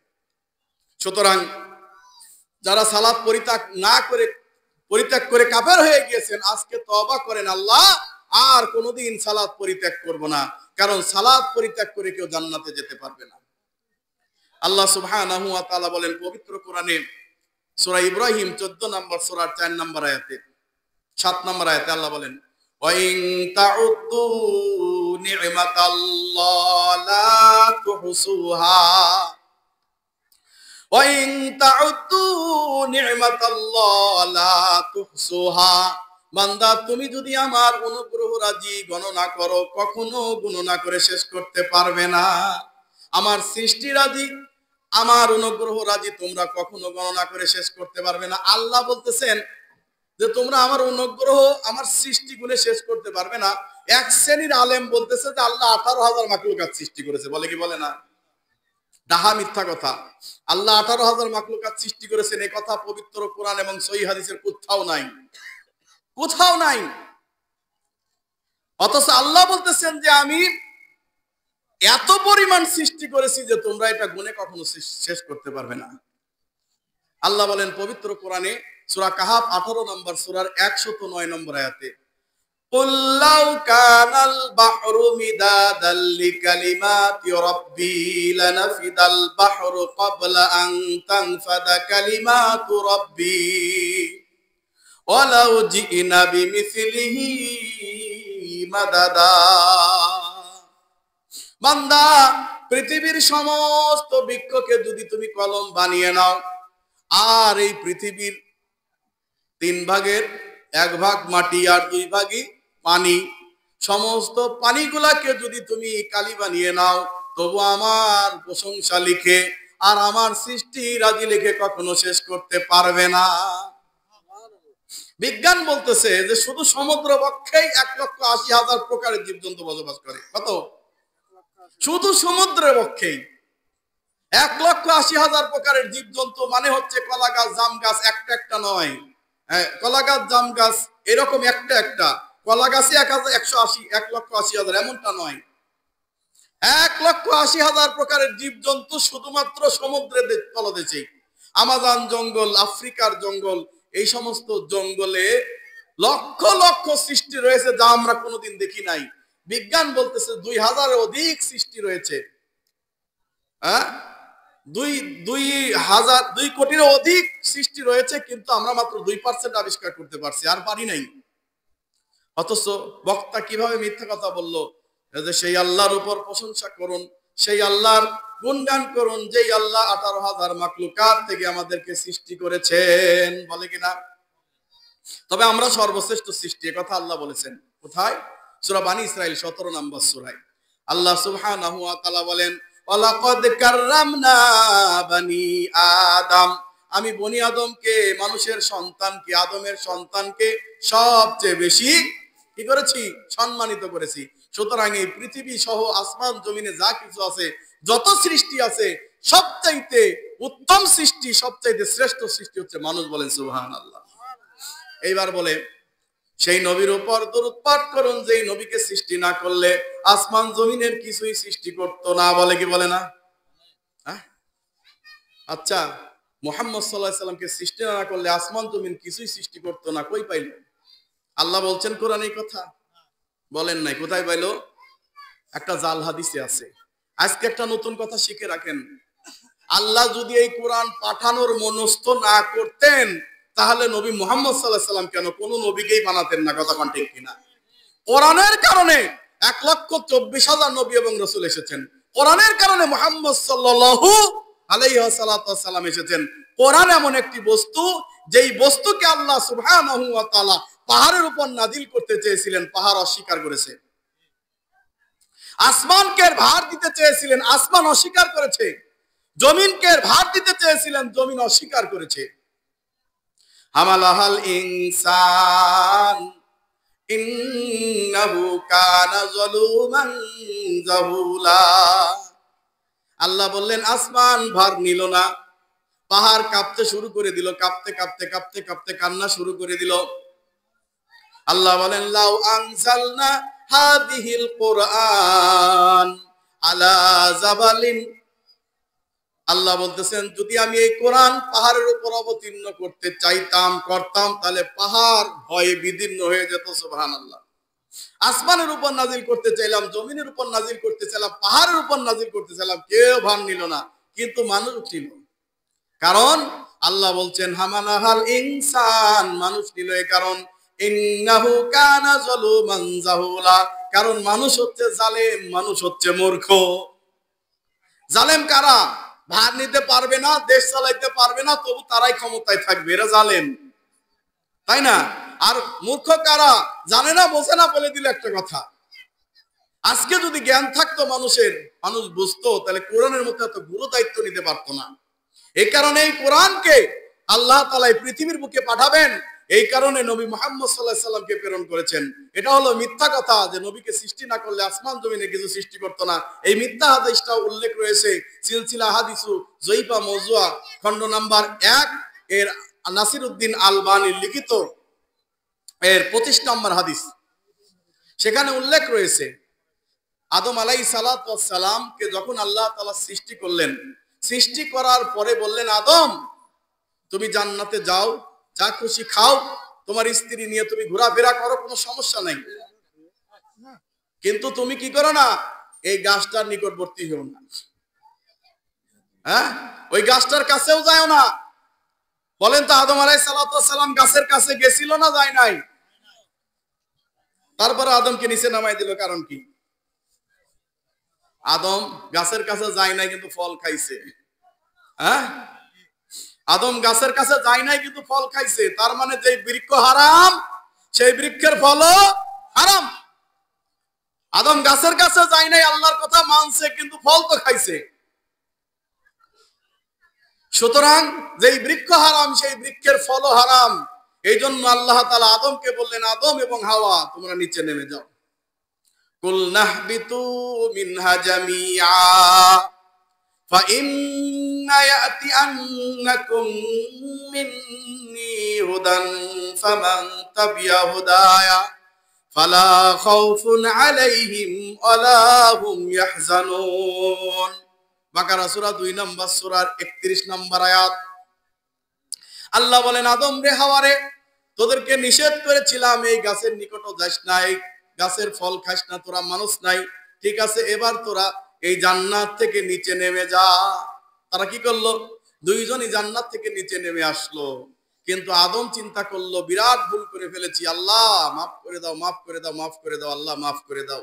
কিন্তু কোনোভাবেই আদমকে আল্লাহ মাফ করতেছে না। শেষে আল্লাহরে ঠেকান যায় কিভাবে? এই জন্য আদম চেষ্টা সিদ্ধর করে দেখলো, একটা কাম করলে কেমন হয়, আমি তো দেখছি আরশের পায়ের মধ্যে একটা কথা লেখা আছে, এইটা দিয়ে আল্লাহরে ঠেকাই। আদম বলল, আল্লাহ তুমি আমারে মাফ করবা না বুঝতে পারছি, আমি একটা লোকের দোহাই দিলাম, সেই লোকটার দোহাই দিয়ে তুমি আমারে মাফ করে দাও। আল্লাহ বলেন, সে কে? বলতেছে মুহাম্মদ সাল্লাল্লাহু আলাইহি সাল্লাম। আমি আরশের পায়ের মধ্যে লেখা দেখলাম মুহাম্মদুর রাসূলুল্লাহ সাল্লাল্লাহু আলাইহি ওয়াসাল্লাম। তোমার প্রিয় বান্দা না হলে কি তুমি তোমার আরশের গায়ে লিখে রাখতে পারো? তাই তুমি কি করো? তুমি তার ওসিলায় আমাকে মাফ করে দাও। তখন আল্লাহ বললেন, আদম তুমি ঠিকই বলেছো, লাউলা লামা খালাকতুল আফলাক, আমি যদি মুহাম্মদকে সৃষ্টি না করতাম তাহলে আসমান জমিনের কিছুই সৃষ্টি করতাম না। নাউযুবিল্লাহ, হাদিসটি জাল বানোয়াট। অথচ আল্লাহ তাআলা আদমকে দোয়া শিখায় দিয়েছেন, এই একটা আয়াত দিয়ে হাদিসটা জাল প্রমাণ হয়। কি শিখায় দিয়েছেন? সূরা আরাফ 7 নম্বর সূরা 23 নম্বর আয়াত। দোয়াটা সবাই জানেন, এই রেফারেন্সটা মনে রাখেন। সূরা আরাফ 23 নম্বর আয়াত, সূরা আরাফ 23 নম্বর আয়াত মনে রাখেন, 7 নম্বর সূরা। আদম আল্লাহর কাছে দোয়া করতেছেন। আদমকে আল্লাহ বললেন, আদম তুমি দোয়া করো এইভাবে, তাইলে আমি শুনবো। রব্বানা যালামনা আনফুসানা ওয়া ইল্লাম তাগফির লানা ওয়া তারহামনা লানাকুনান্না মিনাল খাসিরিন। রব্বানা যালামনা, হে আল্লাহ, হে আমাদের প্রতিপালক, যালামনা, আমরা আমাদের উপর জুলুম করেছি। রব্বানা যালামনা, আল্লাহ আমাদের উপর, আমাদের নফসের উপর জুলুম করেছি আল্লাহ। সুতরাং তুমি যদি আমাদেরকে ক্ষমা না করো, তুমি যদি আমাদেরকে দয়া না করো, তাহলে আমরা ক্ষতিগ্রস্তদের অন্তর্ভুক্ত হয়ে যাব। সুবহানাল্লাহ। আল্লাহ দোয়া শিখায় দিচ্ছেন আদমকে, তুমি এইভাবে দোয়া করো, আমি কবুল করব। আর এরা বানাইলো না, আদম আল্লাহর কাছে বলল যে আল্লাহ আমি দেখছি মুহাম্মদের নাম সেখানে লেখা আছে, তুমি মাফ করে দাও। মুহাম্মদ সাল্লাল্লাহু আলাইহি ওয়াসাল্লাম আমাদের শ্রেষ্ঠ নবী, তার চাইতে সম্মানিত মানুষ আর পৃথিবীতে কখনো আসবে না। কিয়ামত পর্যন্ত সম্মানিত, ফেরেশতার চাইতে সম্মানিত, সব সৃষ্টির চাইতে সম্মানিত নবী মুহাম্মদুর রাসূলুল্লাহ সাল্লাল্লাহু আলাইহি ওয়াসাল্লাম। কিন্তু তাই বলে তার সম্মান বাড়ানোর জন্য জাল হাদিস প্রচার করা লাগবে না। এইবার তারা বলতেছে মুহাম্মদ সাল্লাল্লাহু আলাইহি সাল্লামকে নাকি আল্লাহ তাআলা প্রথম সৃষ্টি করছিল, তারপরে তার নূর থেকে, তার নূরকে প্রথম সৃষ্টি করলেন এবং তার নূর থেকে সারা পৃথিবী সৃষ্টি করলো। কথাটা প্রচলিত আছে না নাই? আল্লাহর এই জমিনের উপরে, আসমানের নিচে এরকম জাল হাদিসও নাই। আল্লাহ তাআলা এই কথা বলছেন, আমি নবী নূরের সমস্ত জাহান পয়দা করেছি। অথচ আবু দাউদ মিশকাতের ৭৯ নম্বর হাদিসে উল্লেখ আছে, রাসূলুল্লাহ সাল্লাল্লাহু আলাইহি সাল্লাম বলতেছেন, আন উবাদা বিন সামিত রাদিয়াল্লাহু তাআলা আনহু, উমাদা বিন সামিত রাদিয়াল্লাহু তাআলা আনহু তিনি বর্ণনা করেন, রাসূলুল্লাহ সাল্লাল্লাহু আলাইহি সাল্লাম বলেছেন, আউয়ালু খালাকাল্লাহুল কালাম, আল্লাহ সুবহানাহু ওয়া তাআলা সর্বপ্রথম কলম সৃষ্টি করেছেন। কি সৃষ্টি করেছেন? কলম সৃষ্টি করেছেন। কলম সৃষ্টি করার পর আল্লাহ কলমকে বলল, কলম উক্তুব, তুমি লেখো। কলম বলল, মাকতুব, আল্লাহ আমি কি লিখবো? আল্লাহ বললেন, আল কদার, ভাগ্য লেখো। পৃথিবীতে যা কিছু ঘটবে কিয়ামত পর্যন্ত সব লিখে ফেলো। বুখারী মিশকাতের ৭৯ নম্বর হাদিসে উল্লেখ রয়েছে, রাসূলুল্লাহ সাল্লাল্লাহু আলাইহি সাল্লাম বলতেছেন, পৃথিবী আসমান জমির সৃষ্টির বিখামসিন আলফা সানা 50,000 বছর পূর্বে আল্লাহ তাআলা মানুষের তাকদীর বা ভাগ্য লিপিবদ্ধ করেছেন। মানুষের তাকদীর বা ভাগ্য লিপিবদ্ধ করেছেন পৃথিবী সৃষ্টির 50,000 বছর পূর্বে। এরপর কলমটাকে শুকিয়ে দিয়েছেন, নতুন করে আর কিচ্ছু লেখা হবে না, কিচ্ছু নতুন করে লেখা হবে না, একদম কমপ্লিট। এমনকি আল্লাহ নবী বলছেন কে জান্নাতি কে জাহান্নামী তাও চূড়ান্ত করা হয়েছে। এইবার বিপদ হয়ে গেল, হুজুর সবই যদি লেখা হয় তাহলে আর ওয়াশনে কি করব, নামাজ পড়ে কি করব, বাড়ি যা ঘুমাই গা। হ্যাঁ, এই কথা সাহাবীরাও বলেছিল। আল্লাহ নবী পৃথিবী সৃষ্টির 50,000 বছর পূর্বে যদি সব লিপিবদ্ধ হয়ে যায়, কে জান্নাতি কে জাহান্নামী, কে হতভাগ্য কে হতভাগা, কে ভাগ্যবান, কে কবে মরবে, কে কয়টা বিয়ে করবে শাদী করবে, কে কোথায় যাবে, সবই যদি লিপিবদ্ধ থাকে, আল্লাহ কে জান্নাতি কে জাহান্নামী যদি সব ক্যালকুলেশন করা হয়, আমল করে কি করব? সাহাবীরা বলেছিলেন কিনা? আল্লাহ নবী বললেন ট্রাই টু ট্রাই অ্যাগাইন বয়েস, একবার না পারিলে দেখো শতবার। অলস অবোধ যারা কিছুই পারে না তারা, তোমাকে তো দেখি না গো তাদের আকার, কেন পারিবে না তুমি বলো বারবার। হ্যাঁ, অলস অবোধ পারে না, তুমি পারবা। আল্লাহ তো বলে নাই হে আব্দুল কুদ্দুস সরকার তুমি জাহান্নামী, বলছে। আল্লাহ কি বলেছে হে আব্দুল করিম চৌধুরী তুমি জাহান্নামী, বলেছে? আল্লাহ নবী বললেন যে আল্লাহ তো এই কথা বলে নাই, আল্লাহ বলেছে কে জান্নাতে যাবে কে জাহান্নামে যাবে তোমরা জানো না, সুতরাং আমল করে যাও। শুনে রাখো, আল্লাহ যাকে জান্নাতের জন্য সৃষ্টি করেছেন সেই ব্যক্তির জান্নাতের সব কাজ সহজ করে দেওয়া হবে। সুবহানাল্লাহ।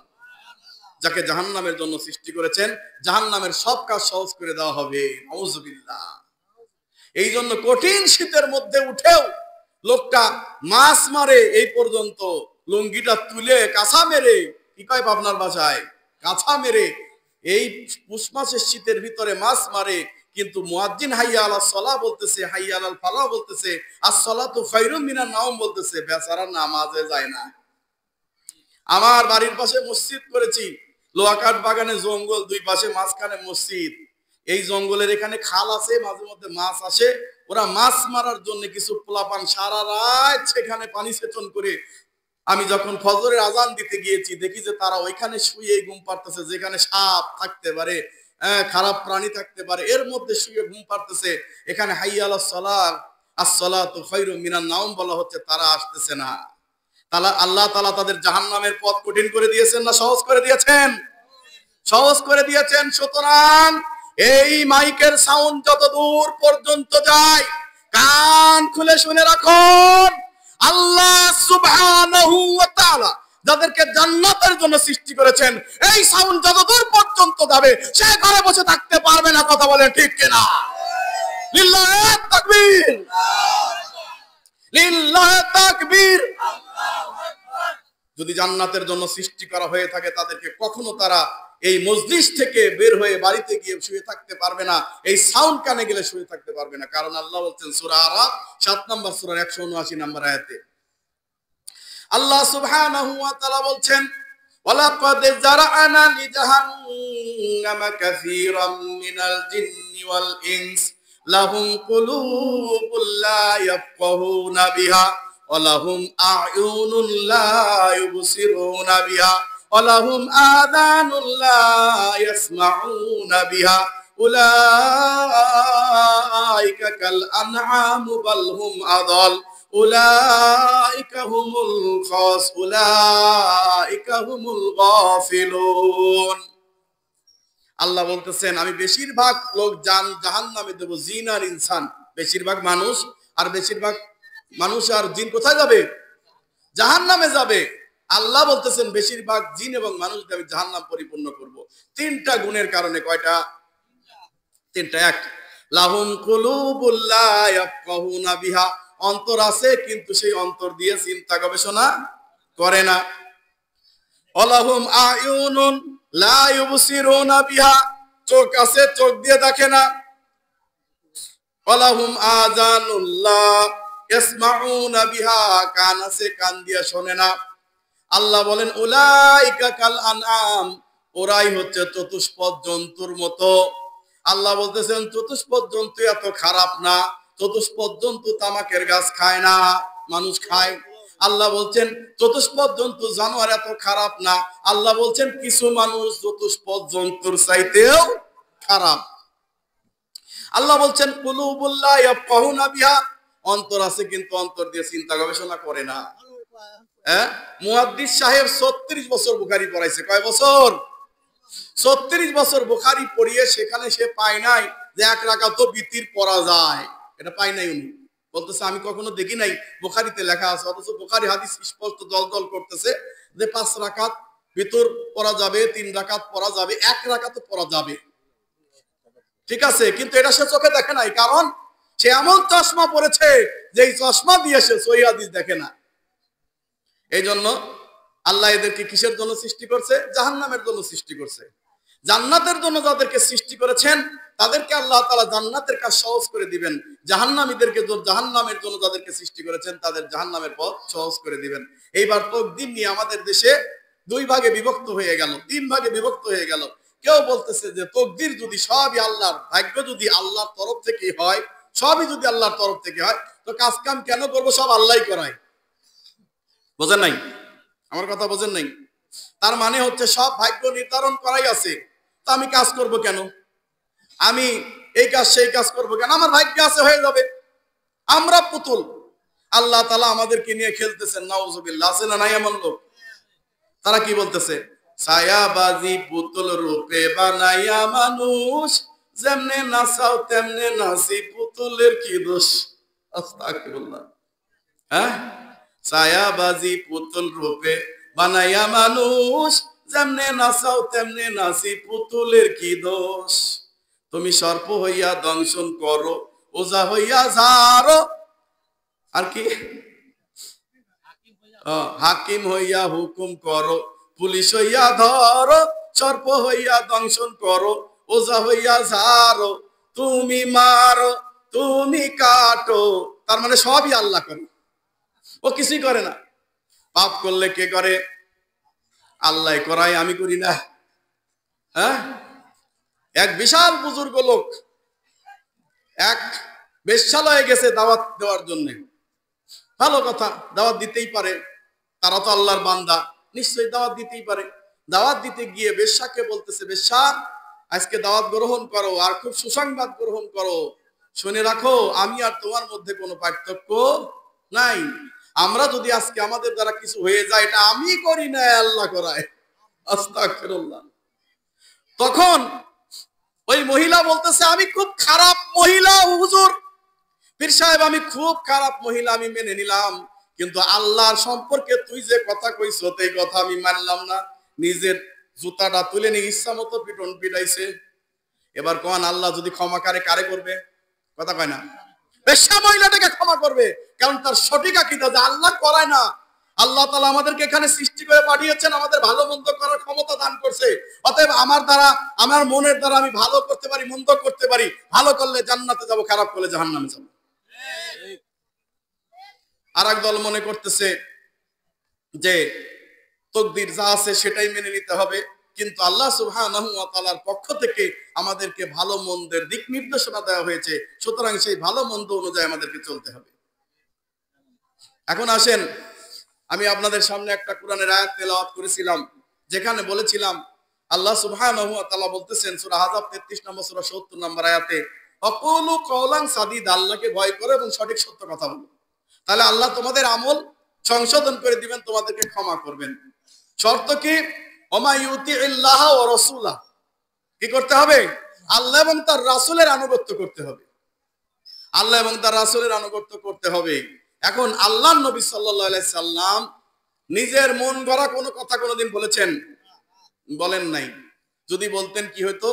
আল্লাহ বলছেন সূরা নাজম 53 নম্বর সূরা 3 এবং 4 নম্বর আয়াতে, ওমা ইয়ানতিকু আনিল হাওয়া ইন হুয়া ইল্লা ওয়াহয়ু ইউহা। আল্লাহ বলেন যে আমার নবীর কাছে যা তিনি বলেন আমার পক্ষ থেকে ওহী ছাড়া তিনি কিছু কথা বলেন না। যা কিছু বলেন আমার পক্ষ থেকে ওহী। সুবহানাল্লাহ। আচ্ছা, নবী যদি ওহী ছাড়া কোনো কথা বলতেন তাহলে কি হতো?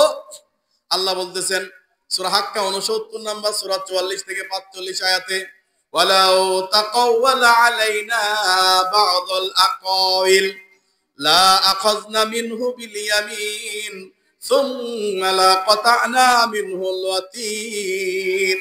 আমার নবী যদি আমার নামে কোনো কথা বলে চালিয়ে দেওয়ার চেষ্টা করত, আমি তার ডান হাত ধরে ফেলতাম আর তার গলা কেটে দিতাম, তোমরা কেউ তাকে রক্ষা করতে পারতে না। বলেন সুবহানাল্লাহ। কি বুঝলেন? নবী সাল্লাল্লাহু আলাইহি সাল্লাম মন থেকে আন্দাজ অনুমানে কোনো কথা বলেন না। কিন্তু আমাদের দেশে অধিকাংশ উলামায়ে কেরাম আন্দাজে ফতোয়া দেয় কি দেয় না? কোরআন হাদিস দেখার কথা মনে নাই তাদের, কোরআন হাদিস দেখে না, আন্দাজে ফতোয়া দেয়। এই রকম সমাজে 1000 আমল প্রচলিত আছে। কতটি? 1000। সব কি শুনবেন? 5 দিন ওয়াজ করলেও শেষ হবে না। আমি আপনাদের সামান্য কিছু বলে যাবো ইনশাআল্লাহ। 1000 আমল দেখাইতে পারবো যা পবিত্র কোরআনে নাই, সহিহ হাদিসে নাই, জয়ীফ হাদিসেও নাই, এমনকি জাল বানোয়াট হাদিসেও নাই। এমন 1000 আমল দেখাইতে পারবো। আমার ছোট্ট গবেষণায় 1000 আমল আমার চোখে পড়েছে, যে সম্পর্কে কোরআনের একটা আয়াত দ্বারাও সাব্যস্ত না, সহিহ হাদিস দ্বারাও সাব্যস্ত না, এমনকি জয়ীফ হাদিস জাল হাদিসেও নেই। এমন আমল প্রচলিত আছে না নাই? বলবো দুই একটা, রাগ করবেন না তো?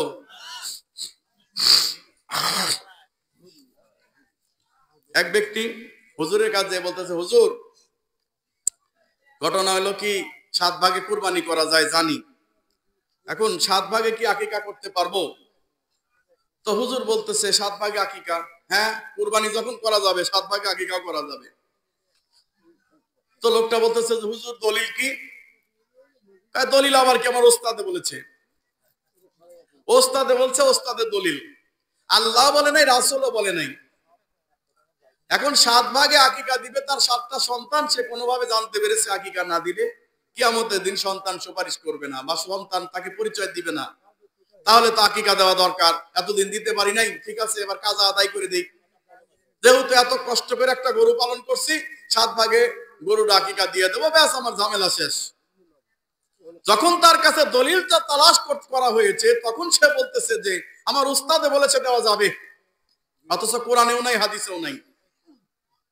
তার উস্তাদকে হাকিমুল উম্মত, উম্মতের ডাক্তার আশরাফ আলী থানভী রাহিমাহুল্লাহর 501 নম্বর পৃষ্ঠায় বেহেশতি জোহরে লেখা আছে, তিনি বলেছেন যেহেতু 7 ভাগে কুরবানি করা যায়, সেই যুক্তি দিয়ে 7 ভাগে আকিকাও করা যায়। আউযুবিল্লাহ মিনাশ শাইতানির রাজিম। দেখেন, আল্লাহ বলেন নাই, রাসূল বলেন নাই, কিন্তু আমরা একজন মানুষের কথা শুনে সেই ফতোয়া মেনে চললাম।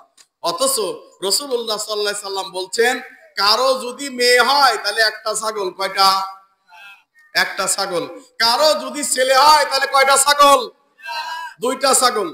এখন কেউ যদি গরিবের কারণে ছেলে হলে 2টা না দিতে পারে, তাহলে একটাও দেওয়া যেতে পারে, অনেকে বলেছেন।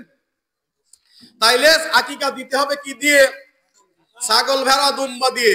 আকিকা চলবে না উট দিয়ে, আকিকা চলবে না গরু দিয়ে। দলিল, আয়েশা রাদিয়াল্লাহু তাআলা আনহার সামনে একজন বলতেছে, আমার ভাতিজা যদি হয় তাহলে আমি তাকে আকিকা দিব। কি দিয়ে? উট দিয়ে আকিকা দিব। আয়েশা রাদিয়াল্লাহু তাআলা আনহার সামনে কি বলছেন? আমার ভাতিজি যদি জন্মগ্রহণ করে, একজন বলতেছেন যে আমার ভাইয়ের যদি ছেলে হয় তাহলে আমি আকিকা দেব তাকে উট দিয়ে। তখন আয়েশা রাদিয়াল্লাহু তাআলা আনহা বলছেন, শুনে রাখো, মেয়ের জন্য একটা ছাগল যথেষ্ট, ছেলের জন্য 2টা ছাগল যথেষ্ট। আল্লাহর নবীর জামানায় আমরা এটাই আমল করেছি, আর এটাই সুন্নাত।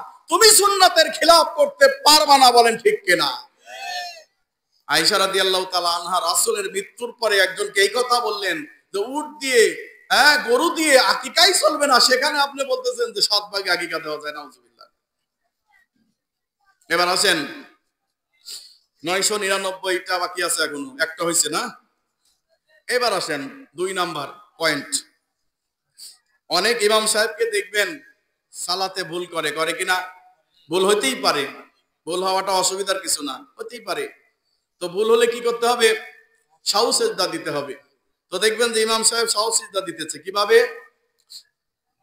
ডাইন দিকে একটা অতিরিক্ত সালাম দেয়, আছে না নাই? আমার কথা বোঝা যাচ্ছে ভাই?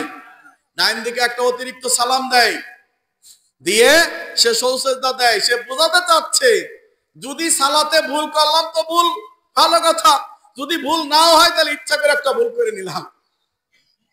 বলেন, আল্লাহর এই জমিনের উপরে আসমানের নিচে এই মর্মে একটা ভুয়া হাদিসও নাই যে সৌসেজদা দেওয়ার আগে ডান দিকে একটা এক্সট্রা সালাম দিতে হবে, কোনো ভুয়া হাদিসও নাই। অথচ হাদিস কি আছে? আসেন সহিহ বুখারী আজিজুল কুনুদিতে 1 থেকে 10 খণ্ড সালাতের অধ্যায় 360 নম্বর হাদিস। রাসূলুল্লাহ সাল্লাল্লাহু আলাইহি সাল্লাম একদিন আসরের সালাত, আসরের নামাজ 4 রাকাতের জায়গায় 2 রাকাত করে বসে গেল। তখন সাহাবীরা কেউ কথা বলা সাহস পাচ্ছে না, কারণ আল্লাহর নবীর চেহারায় রাগ দেখা যাচ্ছে। মনে হচ্ছে তার এই চেহারার ভিতরে কেউ ডালিমের রস, লাল টুকটুকা রস তার মধ্যে কেউ নিংড়ে দিয়েছে, এমন রাগান্বিত চেহারা দেখে কেউ কথা বলছে না। তখন সর্বপ্রথম যিনি কথা বলে উঠলেন, জুলিয়াদাইন, যার 2 হাত লম্বা, তিনি বললেন, আল্লাহর নবী সাল্লাল্লাহু আলাইহি সাল্লাম, আজকে কি সালাত কম করলেন নাকি? নাকি এই কমই পড়বো, আল্লাহর কি হয়েছে নাকি? আল্লাহ নবী সাল্লাল্লাহু আলাইহি ওয়াসাল্লাম তার দিকে গম্ভীর ভাবে বললেন, এই আমি সালাত কমও পড়ি নাই, আমি সালাত ভুলেও যাই নাই। তার মানে রাসূল সাল্লাল্লাহু আলাইহি সাল্লাম যে ভুলে গেছেন তাও ভুলে গেছেন। সহিহ বুখারীর হাদিস। এবার সাহাবীদেরকে জিজ্ঞাসা করতেছেন, এও আমার সাহাবীরা, যে জুলাইদাইন যার হাত লম্বা, এ তো কইলো যে আমি বলে সালাত কম করছি, হাসানি। তখন সাহাবীগণ বললেন, হে আল্লাহর নবী, আপনি তো 2 রাকাতই পড়েন নাই 4 রাকাতের জায়গায়। আল্লাহ নবী সাল্লাল্লাহু আলাইহি সাল্লাম বললেন, থাক তোমরা ঠিক করে পড়ে নি, আমার আর পড়া লাগবে না বলছিলেন। তিনি উঠে গেলেন, উঠে গিয়ে 2 রাকাত সালাত আদায় করার পরে যেইভাবে সালাত আদায় করবেন সেম এইভাবে সালাত আদায় করবেন। শেষ বৈঠকে বসার পরে যা দোয়া আছে সব করবেন, করার পরে অতিরিক্ত 2টা সেজদা দিবেন। কয়টা? অতিরিক্ত 2টা সেজদা দিবেন, এটা হলো সৌ সেজদা। দেওয়ার পরে 2 দিকে সালাম ফিরাবেন, এটা হচ্ছে সহিহ নিয়ম। আর অনেকেই আছে এই যে তাশাহুদে আবার 2টা সেজদা দিয়ে আবার তাশাহুদ পাস করে আবার 2 দিকে সেজদা দেয়, এটা জয়ী পদ্ধতি। সহিহ পদ্ধতি হচ্ছে সেটা। তো কেউ যদি সালাতে ভুল করে লোকমা দিতে হবে কি না? কি বলে লোকমা দিবেন? সুবহানাল্লাহ। আপনারা কি বলেন? এ লোক ঠিক কইছে? হ্যাঁ, আল্লাহু আকবার। আল্লাহর এই জমিনের উপরে আসমানের নিচে আল্লাহু আকবার বলে এই লোকমা দিতে হবে, এর একটা ভুয়া হাদিসও নাই। সুবহানাল্লাহ বলতে হবে। কি বলতে হবে? সুবহানাল্লাহ বলতে হবে। আল্লাহু আকবার বলে ভুল সংশোধনী দেওয়া যাবে না। তবে তারা বলে রেখেছে যে মেয়েরা সুবহানাল্লাহ বলবে। মেয়েরা কি বলবে? সুবহানাল্লাহ। আর ছেলেরা আল্লাহু আকবার বলবে। আউযুবিল্লাহ। অথচ মেয়েদের কণ্ঠ পর্দা কিনা? আপনি যদি কোনো মেয়েকে না দেখেন, সেই মেয়ের চেহারা যতই খারাপ হোক, আপনার সাথে যদি ফোনে কথা বলে, আপনি 5 মিনিটে তার কথার জালে আটকে পড়বেন কি পড়বেন না? কথা বলেন ঠিক? তাহলে কথাও তাদের পর্দা। তাহলে আপনি কি করে তার নামাজে এই কথা বলেন যে তোমরা সুবহানাল্লাহ বলবে, পুরুষরা আল্লাহু আকবার বলবে? আল্লাহর নবী বলেছেন তোমরা সুবহানাল্লাহ বলবে, আর মেয়েরা হাতে তালি দিয়ে সতর্ক করে দিবে, ইমাম সাহেব ভুল হয়েছে। এই জায়গাও দেখেন এর কোনো প্রমাণ নাই। আল্লাহু আকবার বলতে হবে, বলতে হবে সুবহানাল্লাহ। কোথায় পেলেন? এর কোনো প্রমাণ নাই। এক বক্তা বলতেছে যে পৃথিবীতে আমরা ওই নায়িকার নাম আমি জীবনে শুনছিলাম না, ওই বক্তার দৌলতে শুনলাম রাশমিকা কি জানি। হ্যাঁ, রাশমিকা কি? এই যুবকেরা তো ভালো পারে। কি? ওরে বাবা, নাম মুখস্থ করে ফেলছে। নাম মুখস্থ করলে বলে সওয়াব হবে, বক্তা কইছে। বলছে যে আল্লাহর সৃষ্টি দেখার নিয়তে যদি রাশমিকা মান্দানার দিকে যদি একটু তাকাও, তাহলে তুমি সওয়াব পাইয়া যাবে। আস্তাগফিরুল্লাহ। আর একজন বলতেছে মেয়েদের দিকে তাকায় যদি সুবহানাল্লাহ বলো তাহলে সওয়াব পেয়ে যাবে। এবার মেয়েরা চিন্তা করতেছে আমরা যদি সওয়াব দিবার পারি তাহলে রাস্তাঘাটে এবার আমরা সুন্দর করে সেজে বের হবো, ঠিক কিনা? আস্তাগফিরুল্লাহ, নাউযুবিল্লাহি মিন যালিক। রাসূলুল্লাহ সাল্লাল্লাহু আলাইহি ওয়াসাল্লাম বলতেছেন কুল্লু আইনিন জানিয়া, প্রত্যেকটি চোখই জিনা করে, প্রত্যেকটি চোখ জিনাকারী, প্রত্যেকটি চোখের উপর জিনা লিপিবদ্ধ করে দেওয়া হয়েছে। ওই নারী বেশ্যা, ওই নারী বেশ্যা, ওই নারী বেশ্যা, যেই নারী 21 ফেব্রুয়ারির দিন, যেই নারী বিভিন্ন দিবসে সুন্দর করে সেজে গুজে রাস্তা দিয়ে হেঁটে যায়, ও যেন সমাজের সবার সাথে জেনা করে। কথা কোন ঠিক কিনা? আল্লাহর নবী বলেছেন ওই নারী জেনাকারিনী, ও জেনা না করা সত্ত্বেও এইভাবে পারফিউম দিয়ে, এইভাবে সুন্দর করে সাজেগুজে, এইভাবে গোলাপ মেখে, এইভাবে সুন্দর ড্রেস পরে রাস্তা দিয়ে হেঁটেছে, ও সমস্ত মানুষের সাথে জেনা করেছে, নাউজুবিল্লাহ। ওই ব্যক্তির ভাই বেঁচে নাই, ওই ব্যক্তির বাপ বেঁচে নাই, ওই ব্যক্তির খালু বেঁচে নাই, ওই ব্যক্তির দাদা বেঁচে নাই। যদি বেঁচে থাকতো মেয়েটা রাস্তা দিয়ে এভাবে বের হয়ে যেতে পারতো না। কথা বলেন ঠিক কিনা? আল্লাহ নবী সাল্লাল্লাহু আলাইহি ওয়াসাল্লাম, আল্লাহ তাআলা বলছেন, হে নারীরা, তোমরা পর্দা করবাই না, শুধু কোন কারণে প্রয়োজন ছাড়া রাস্তায় বের হবে না। তাবাররুজনা তাবাররুজাল জাহিলিয়াতুল উলা, আহজাব সূরা 33 নম্বর সূরায় আল্লাহ বলে দিয়েছেন, খবরদার জাহিলি যুগের নারীদের মতো তোমরা রাস্তায় বের হবে না, তোমরা তোমাদের সৌন্দর্য বের করবে না। এখন দেখবেন যে নারীরা এই কথা শুনেছে ঠিকই, কিন্তু বোরকা পরে বের হয়, আছে না নাই? বিশ্বাস করেন, মণিপুর বাজার যেদিন শুক্রবার হয়, যেদিন সোমবার হয়, এই 2 দিনে অফ ডে থাকে, আল্লাহর কসম করে বলতেছি, সেদিন বাজারে ঢুকতে পারি না। ঢুকতে গেলেও এরকম করে মারে একটা। কারা? ইসলাম না, মহিলা। এনে এমনে মারে একটা, আর একটা এমনে করে মারে, আর একটার কথা কইলাম না, ওটা থাক, ওটা থাক। এইভাবে ওদের কারণে ঢোকা যায় না। ওদেরকে আল্লাহ বলেছেন ঘরের মধ্যে অবস্থান করো, আর ওরা বাজারে বাজারে ঘরে, কথা কোন ঠিক কিনা? সুতরাং ওই সমস্ত নারীদেরকে সাবধান করতেছি, বোরকার নামে ফ্যাশন করো না। এমন বোরকা পরো ঢিলা ঢালা, যাতে তোমার শরীরের কিছু বোঝা না যায়, অথচ উপর দিয়ে ঠিকই মেকআপ মেরেছে, সব ঠিক আছে, কিন্তু সব কিছু বোঝা যাচ্ছে।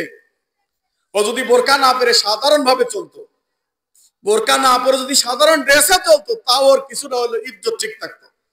এমন বোরকা পরেছে ওর সব বোঝা যায়, আবার যাতে বোঝা যায় এদিক দিয়ে আর একটা বেল মারে এমনি করে, আছে না নাই? আবার সামনে দিয়ে এইরকম একবার এমনি হয়, একবার এমনি হয়, বোরকা একাই এমনি হয়, একবার শাটার খোলে, একবার শাটার বন্ধ হয়। আউযু বিল্লাহি মিনাশ শাইতানির রাজিম। ঠিক বলতেছেন? হ্যাঁ, রাসূল সাল্লাল্লাহু আলাইহি সাল্লাম বলতেছেন, লা ইউকাল্লিমুল্লাহু ইয়াওমাল কিয়ামা, আল্লাহ ওই লোকটার সাথে কিয়ামতের দিন কথা বলবেন না, ওয়ালা ইয়ানজুর ইলাইহিম, তাদের দিকে তাকাবেন না, ওয়ালাহুম আযাবুন আলীম, ওদের জন্য রয়েছে ভয়ানক শাস্তি। তারা কারা? দায়ুস। দায়ুস কারা? যারা অশ্লীলতা প্রচার করার জন্য নিজের মেয়েকে বের করে দেয়। মেয়ে এসে বলতেছে, আব্বা আমার বিএফ এসেছে, বিএফ। এ বিএফ আবার কি রে? ছেলে বলতেছে, আব্বা আমার জিএফ এসেছে, জিএফ। আমার ছোট বাচ্চা জিজ্ঞাসা করে, আব্বা বিএফ মানে কি, জিএফ মানে কি? আমি বললাম, বিএফ মানে হলো বিস্কুট ফ্যাক্টরি, জিএফ মানে গার্মেন্টস ফ্যাক্টরি। কি বলবো, বাচ্চা জিজ্ঞাসা করছে, তারে কি বলা যায়? আপনারা কি ঠিক আছে? এই কথা ঠিক আছে?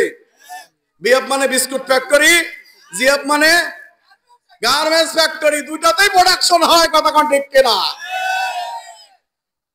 এইবার তার পিতাকে বলতেছে, আব্বা আমার জিএফ এসেছে, আমার বিএফ এসেছে, আমার বয়ফ্রেন্ড এসেছে।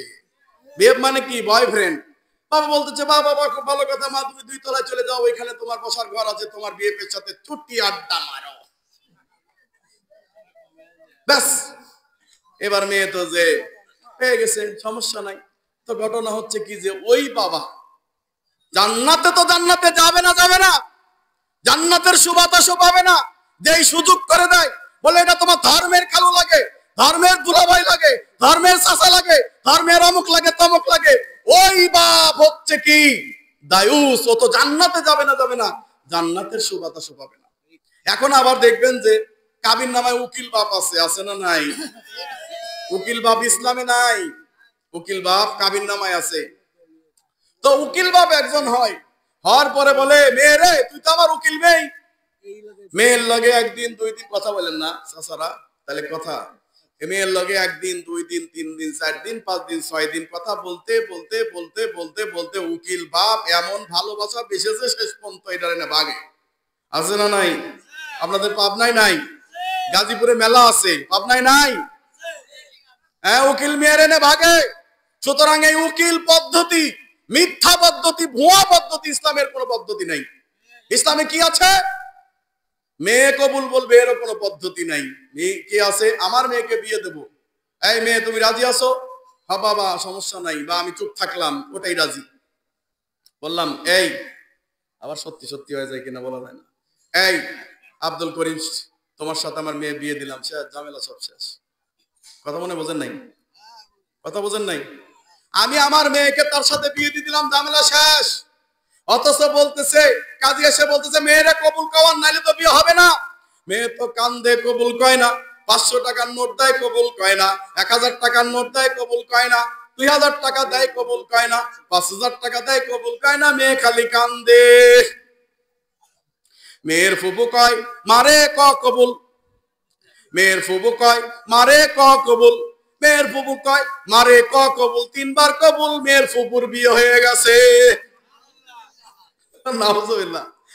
পাবলিক কোন জায়গায় সুবহানাল্লাহ, কোন জায়গায় নাউজুবিল্লাহ তা বুঝে না রে। এবার মেয়ের ছোট বোন এসে বলল, আপারে কবুল না কইলে তো বিয়ের অনুষ্ঠান থেমে যাচ্ছে। আপা ক কবুল, আপা ক কবুল, আপা ক কবুল, আপা ক কবুল। মেয়ের ছোট বোনের বিয়ে হয়ে গেল, মেয়ের কিন্তু বিয়ে হয় নাই। মেয়ের এবার খালা এসে করছে মারে ক কবুল, মারে ক কবুল, মারে ক কবুল। মেয়ের খালার বিয়ে হয়ে গেল, মেয়ের বিয়ে হয় নাই। এই ছেলে যদি কয় আমার 4টা বউ নিয়ে আমি বাড়িতে যাব,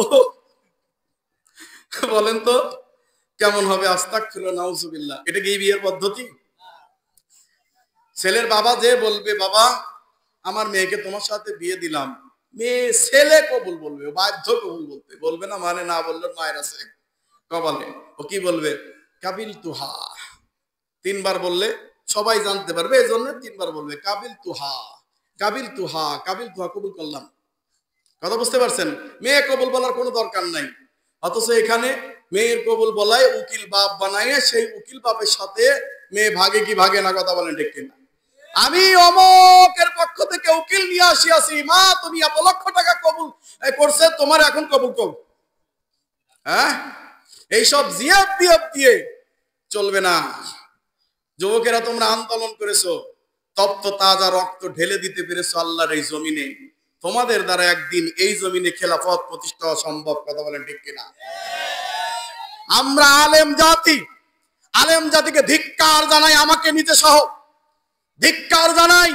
এত বছর হয়ে গেছে বাংলার ইতিহাসে, 1971 সালের পর থেকে বাংলার আলেম সমাজ কসু করতে পারে নাই, যেই যুবক ভাইরা করে দেখিয়েছে। কথা বলেন ঠিক কিনা?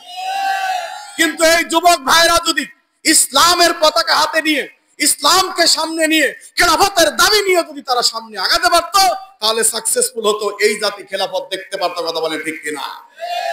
কিন্তু আমাদের ব্যর্থতা, যুবকদেরকে দাওয়াত দিতে পারি নাই, যুবকদেরকে ইসলামের দিকে আনতে পারি নাই, যুবকদেরকে প্রকৃত ইসলাম থেকে মাহরুম করার কারণে আজকে আমরা এই ফল ভোগ করতে পারলাম না। এখন আবার কই নির্বাচন তাড়াতাড়ি দাও না কেন? ঘুষ খাওয়া লাগবে না? দুর্নীতি করা লাগবে না? লজ্জা করে না তোমাদের? শরম করে না? যারা এখন গণতন্ত্র পার্টি নির্বাচন করে তোমরা মাঠে চিল্লাপাল্লা করতে, শরম করে না? বাচ্চারা তারা স্বাধীনতা অর্জন করলো, আর এই স্বাধীনতার রক্তের উপর দিয়ে তোমরা গাদ্দারি করার জন্য খালি নির্বাচন করো না? আমি চাই এই সরকার আরো 18 বছর থাক। আপনারা রাজি? লিল্লাহি তাকবীর। এই সরকার ইসলাম চাই, সিলেক্টেড সরকার, ইলেকশন সরকার ইসলাম চায় না। সিলেক্টেড সরকার উল্টা পাল্টা করবে, যুবকরা টুটি চেপে ধরবে, এই খবরদার উল্টা পাল্টা করন যাইব না, এইভাবে চালা, এইভাবে চালা। যুবকরা তোমরা যদি ঠিক থাকো, এই বাংলার জমিন সুন্দর সুস্থ থাকবে, এই বাংলার জমিন ইমানি উদ্ভাসিত হবে। কথা বলেন ঠিক কিনা? যুবকরা এগিয়ে আসতে হবে, যুবকরা ইসলামের দাবি জানাতে হবে। আমরা ভুল করেছি, আমরা বুঝি নাই। এই যুবকদেরকে নিয়ে যদি আমরা সামনে আগাইতাম, এখানে খেলাফত কায়েম হয়ে যেত। এই পৃথিবীর ইতিহাসে যত দেশে বিপ্লব হয়েছে, বিপ্লবীরা সরকার গঠন করেছে, অন্যরা কেউ এইটার উপর দিয়ে ডিম পাইরা এটারে বড় বানায় নাই। আর এই বিপ্লবীদের নামই নাই, এরা নির্বাচন দাও, নির্বাচন দাও, নির্বাচন দাও, পাগল হয়ে গেছে।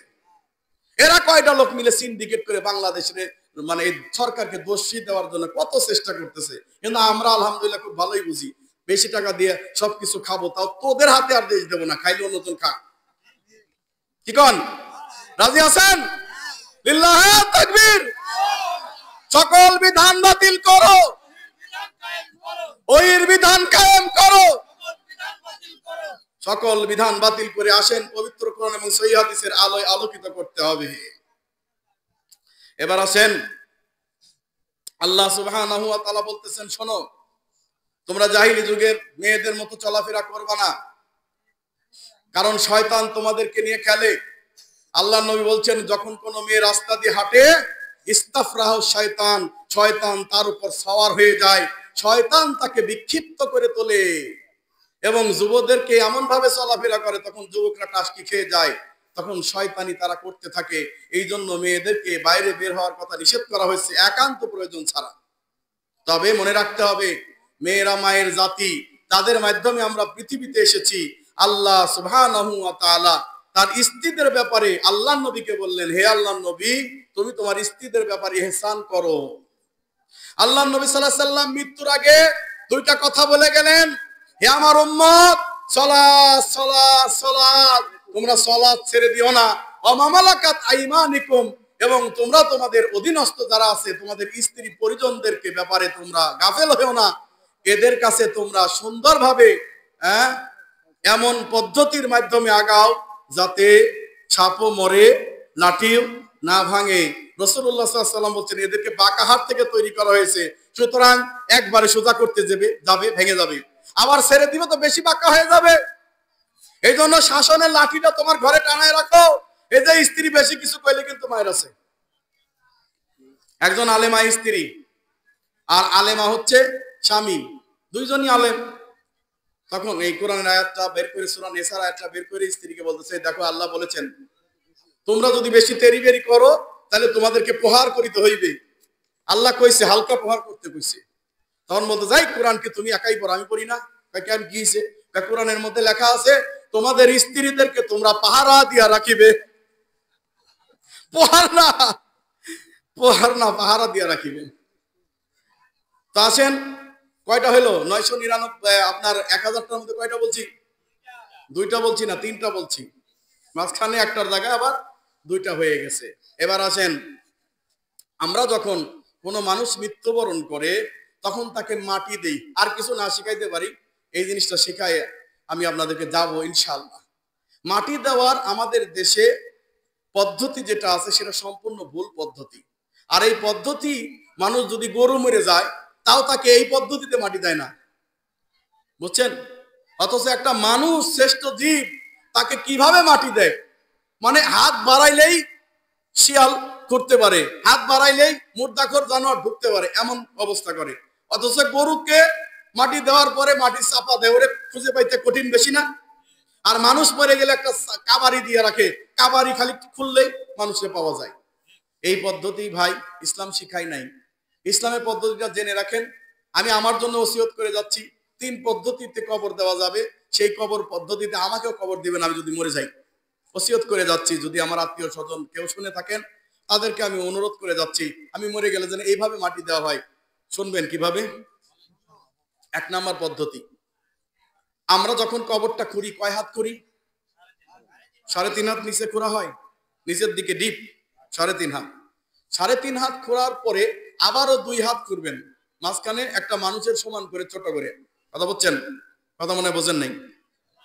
3.5 হাত খুললেন, খোঁড়ার পরে কবরের মাঝ বরাবর আবার এরকম করে এক মানুষ পরিমাণ কি করবেন? খুঁড়বেন। বুঝতে পারছেন? খুঁড়বেন।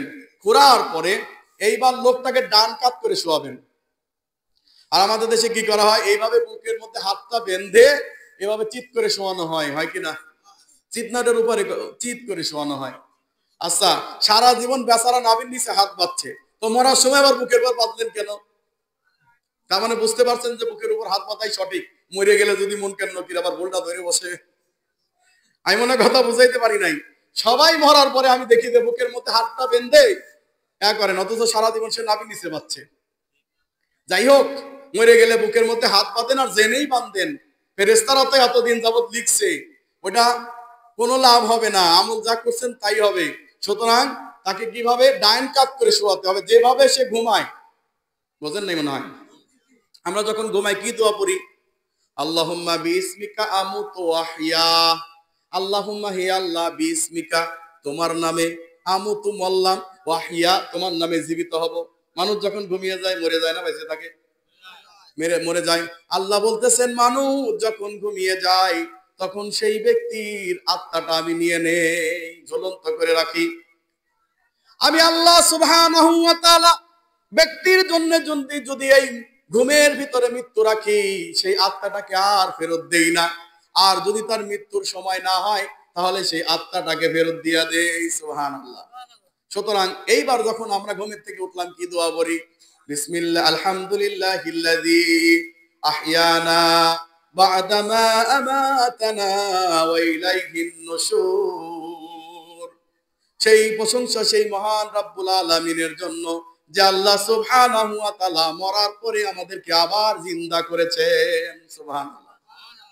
তাহলে মানুষের ঘুম হলো মৃত্যুর ছোট ভাই। তাহলে ঘুমটাও মৃত্যু।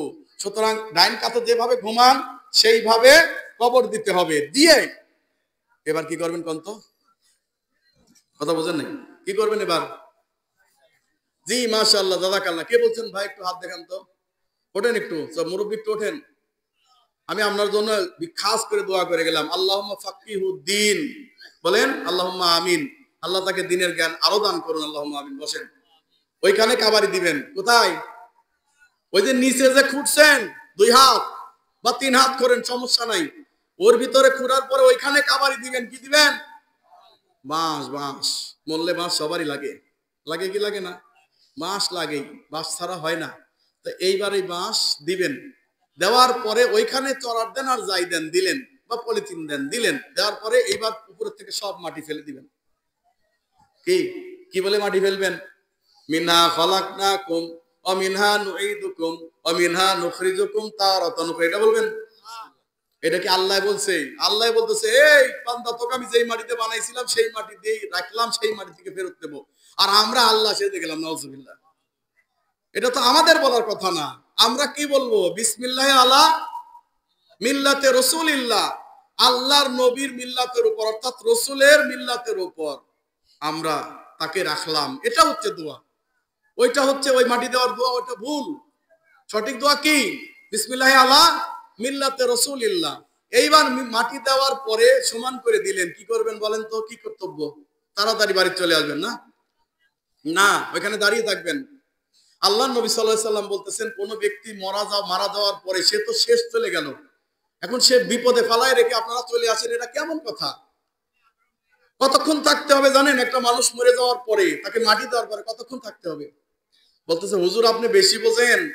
আমরা ওই লোকটাকে তাড়াতাড়ি দিয়ে এলাম যে মনকে নাকি তাড়াতাড়ি প্রশ্ন করে, তাই না? না, আল্লাহ নবী বলতেছেন যে কমপক্ষে একটা উট জবে করার পরে বন্টন করতে যতটুকু সময় লাগে, উট জবে করে বন্টন করে যতটুকু সময় লাগে, অতটুকু সময় মৃত্যুর সামনে লোকটাকে কবর দেওয়ার পর দাঁড়ায় থাকো। এরপরে বলো আল্লাহুম্মা গফির লাহু ওয়ারহামহু। বলেন আল্লাহুম্মা গফির লাহু ওয়ারহামহু, আল্লাহুম্মা গফির লাহু ওয়ারহামহু, আল্লাহুম্মা গফির লাহু ওয়ারহামহু। আল্লাহ তুমি লোকটাকে মাফ করে দাও, আল্লাহ তুমি লোকটাকে ক্ষমা করে দাও, আল্লাহ তুমি রহমত দান করো, আল্লাহ তুমি তার জন্য দয়া করো। অসাব্বিতুহু অসাব্বিতুহু অসাব্বিতুহু। আল্লাহ এই মুহূর্তে মুনকির নাকির তাকে প্রশ্ন করবে, আল্লাহ হয়রান পেরেশান হয়ে যাবে।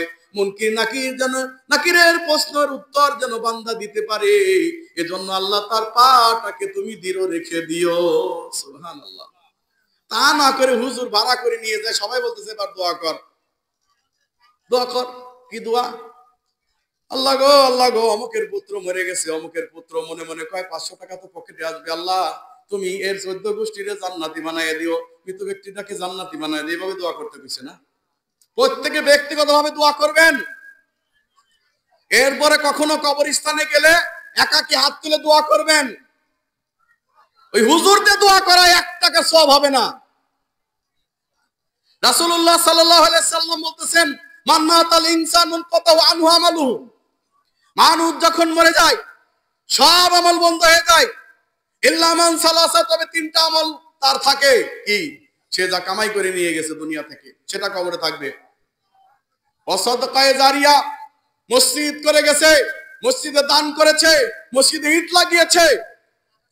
আল্লাহর নবী বলেছেন, কেউ যদি একটা বাবুই পাখির মতো মসজিদ বানায়, বাবুই পাখির মতো মসজিদ বানানো যায়, তাবু এক্সাম্পল দিয়ে বলতেছেন, বাবুই পাখির মতো যদি একটা কেউ মসজিদ বানায়, এই কারণে আল্লাহ তার জন্য জান্নাতে একটা ঘর বানাবেন। বলেন সুবহানাল্লাহ। সুতরাং মসজিদে দান করবে, এতিম মিসকিনকে দান করবে, মাদ্রাসা বানিয়ে যাবে, পুল কালভার্ট বানিয়ে যাবে, গাছ লাগিয়ে যাবে, মানুষ খাবে, তার জন্য দোয়া করবে, সাদকায়ে জারিয়ার সব চলতে থাকবে, কবরে সেটা পাবে। আর 3 নম্বর হচ্ছে আলাদুন সালিহুন ইয়াদউ লাহু, আর সেই সন্তান, যে সন্তান মা বাবার জন্য দোয়া করবে। ওই হুজুর ভাড়া করে দোয়া করে লাভ আছে? আপনি যদি কোন হাতেম বিন পারবে আমার পিঠ চুলকাইতেছে, চুলকাই দেন, ওই সেন্টার মতো বসতে আমার আধা ঘন্টা লাগবে। বলবে এখানে না এখানে, হুজুর এখানে এখানে এখানে এখানে এখানে, বলেন সেন্টার মতো বসতে পারবো না। তো হুজুর যদি আপনার পিঠ চুলকাইতে কাম হবে? পিঠ চুলকাইতে হবে কার? আপনার। আল্লাহ নবী বলেছেন, যখন কোন সন্তান তার পিতার জন্য দোয়া করে, মায়ের জন্য দোয়া করে, কারেন্টের মতো লেগে যায়। কারেন্ট যত তাড়াতাড়ি পৌঁছায় তার চেয়ে বেশি দ্রুত পৌঁছায় আল্লাহর কাছে দোয়া কার? ইয়াদউ লাহু, যেই সন্তান দোয়া করবে, সালেহ, সে সন্তান নেককার সন্তান বানায় যান। তাকে মাদ্রাসায় পড়ান, শরীয়তের জ্ঞান দান করেন। সেই সন্তান যদি সৎ হয়, সেই সন্তান দোয়া করার সঙ্গে সঙ্গে লাগবে। সন্তান বলবে রব্বির হামহুমা কামা রব্বায়ানি সগীরা, রব্বির হামহুমা, রব্বির হামহুমা কামা রব্বায়ানি সগীরা।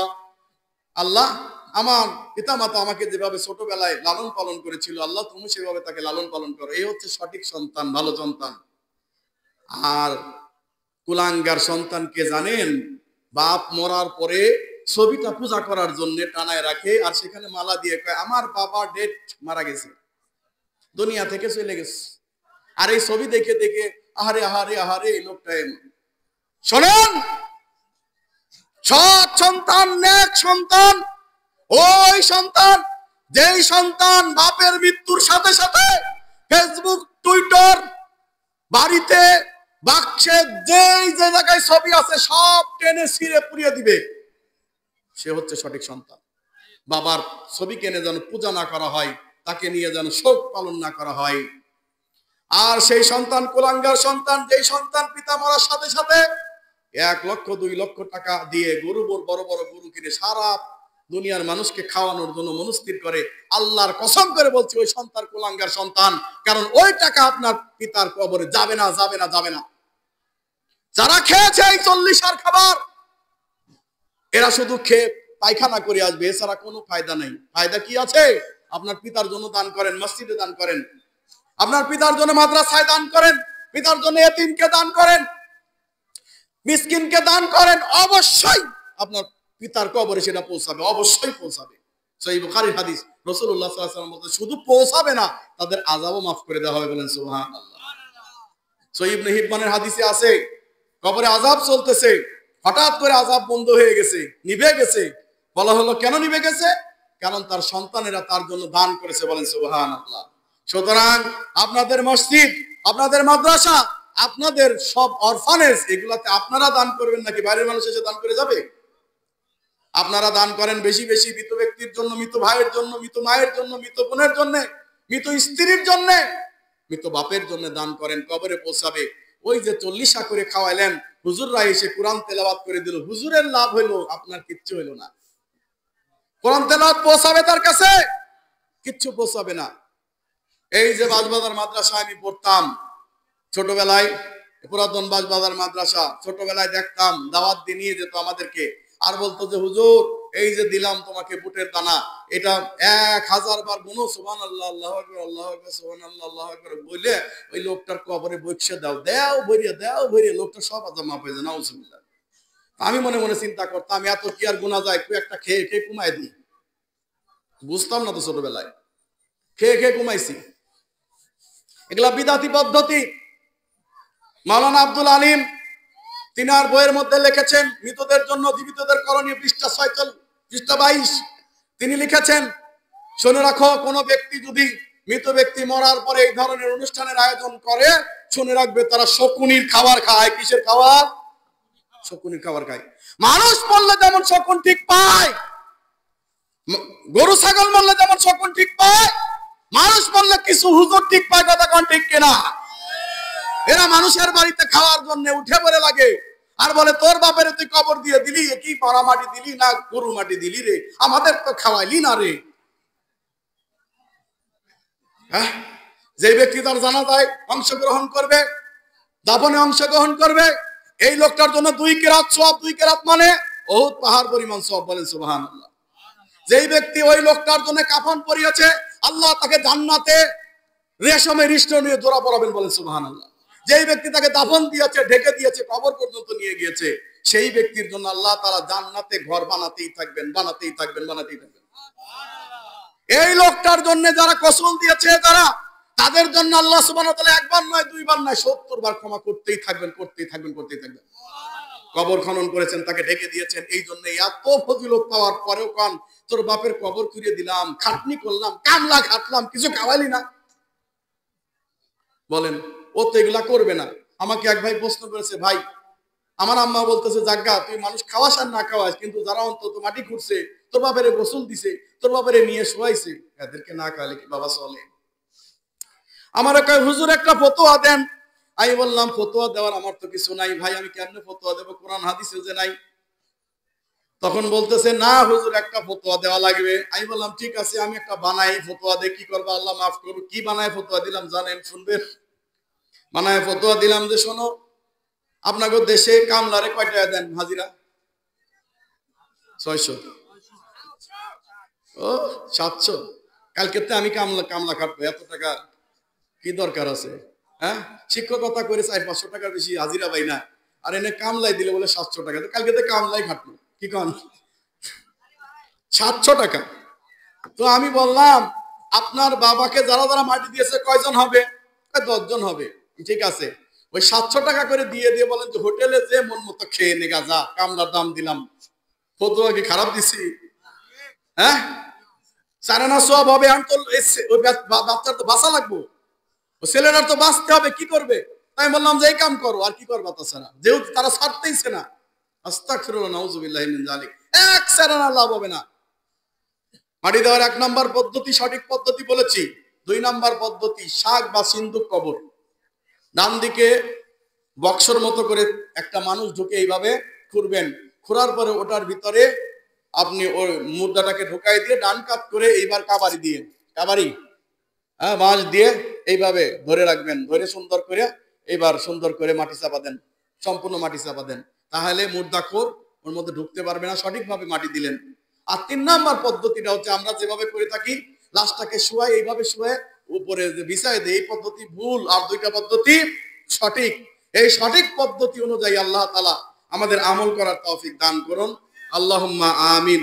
যদি অনেক কথা বলার ছিল, কিন্তু রাত অনেক গভীর হয়ে গেছে, শীত এসে গেছে। আল্লাহ তাআলা যে সত্যিকার অর্থে আল্লাহ তাআলা আপনাদেরকে জান্নাতে নিতে চান, এই জন্যে হয়তোবা এতক্ষণ ধরে আপনাদেরকে বসিয়ে রেখেছেন। বলেন না সুবহানাল্লাহ, আলহামদুলিল্লাহ, আল্লাহু আকবার। আসেন জান্নাতে যাওয়ার একটা দোয়া শিখাই দিই। হাদিসটি উল্লেখ করেছে ইবনে মাজাহ 7228 নম্বর হাদিস। রাসূলুল্লাহ সাল্লাল্লাহু আলাইহি ওয়াসাল্লাম বলতেন, কেউ যদি আল্লাহর কাছে 3 বার বলে, আল্লাহ তুমি আমাকে জাহান্নাম দিও না, স্বয়ং জাহান্নাম সুপারিশ করে, আল্লাহ জান্নাত দিও না। সুবহানাল্লাহ। কেউ যদি 3 বার বলে, আল্লাহ জান্নাত দাও, জান্নাত স্বয়ং বলে, আল্লাহ ওরে জান্নাত দাও, ও জান্নাত চাচ্ছে। সুবহানাল্লাহ। দোয়াটা কি জানেন? বলেন তো দোয়াটা কি? পারেন না? শিখেলেন? আল্লাহুম্মা ইন্নী আসআলুকাল জান্নাতা ওয়া আউযু বিকা মিনান নার। আল্লাহুম্মা ইন্নী আসআলুকাল জান্নাহ ওয়া আউযু বিকা মিনান নার। জোরে বলেন না, আল্লাহুম্মা ইন্নী আসআলুকাল জান্নাহ ওয়া আউযু বিকা মিনান নার। আরে আমার ক্লাসে ছোট ছোট বাচ্চারা মাত্র মনে করে 10-15 জন, এত জোরে কয় রাস্তার লোক শুনে। আর আপনারা দেখি কথাই বেরোয় না। এখনো যদি ওই যে 6-4 মারতো না, এমন করে চিৎকার দিত, ওই বাজার থেকে শোনা যেত, এমনি করে না।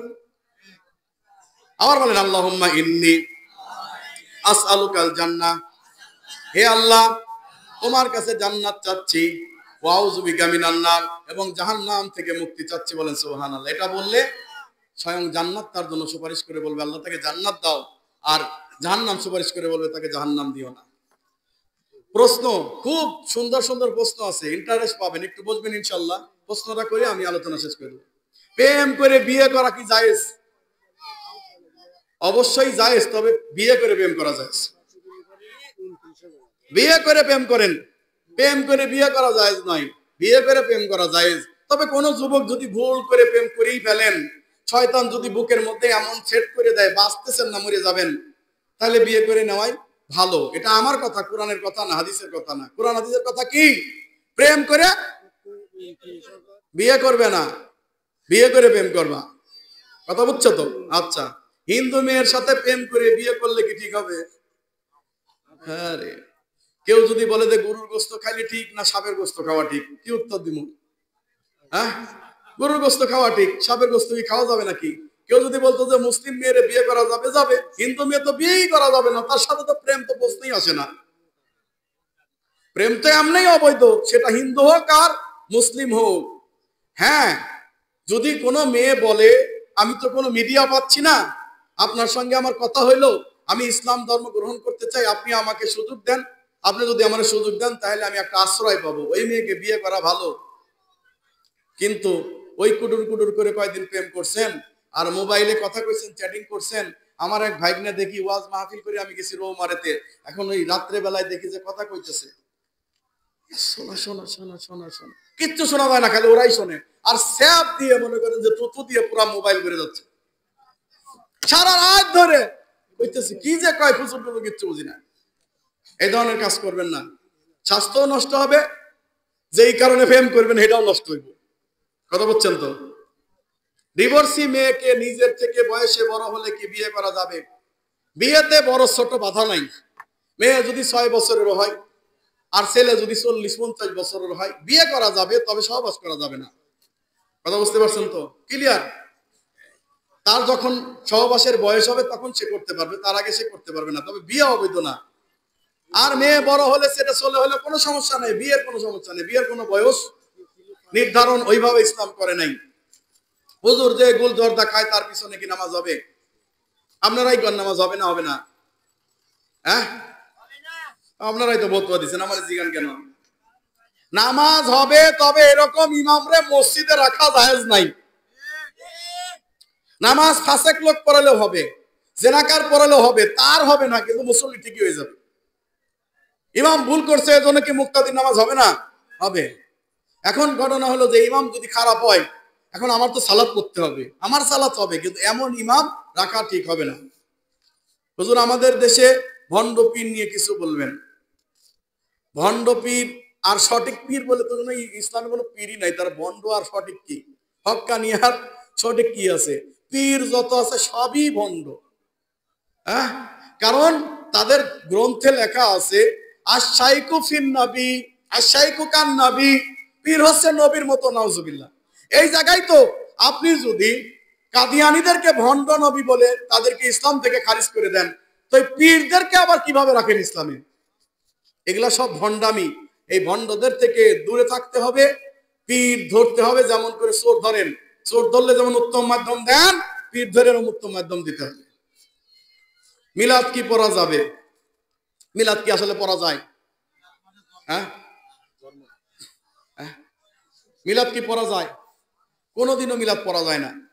আমি হুজুরে জিজ্ঞাসা করছিলাম মিলাদ শব্দের অর্থ কি, বলতো মিলাদ শব্দের অর্থ ওইটা।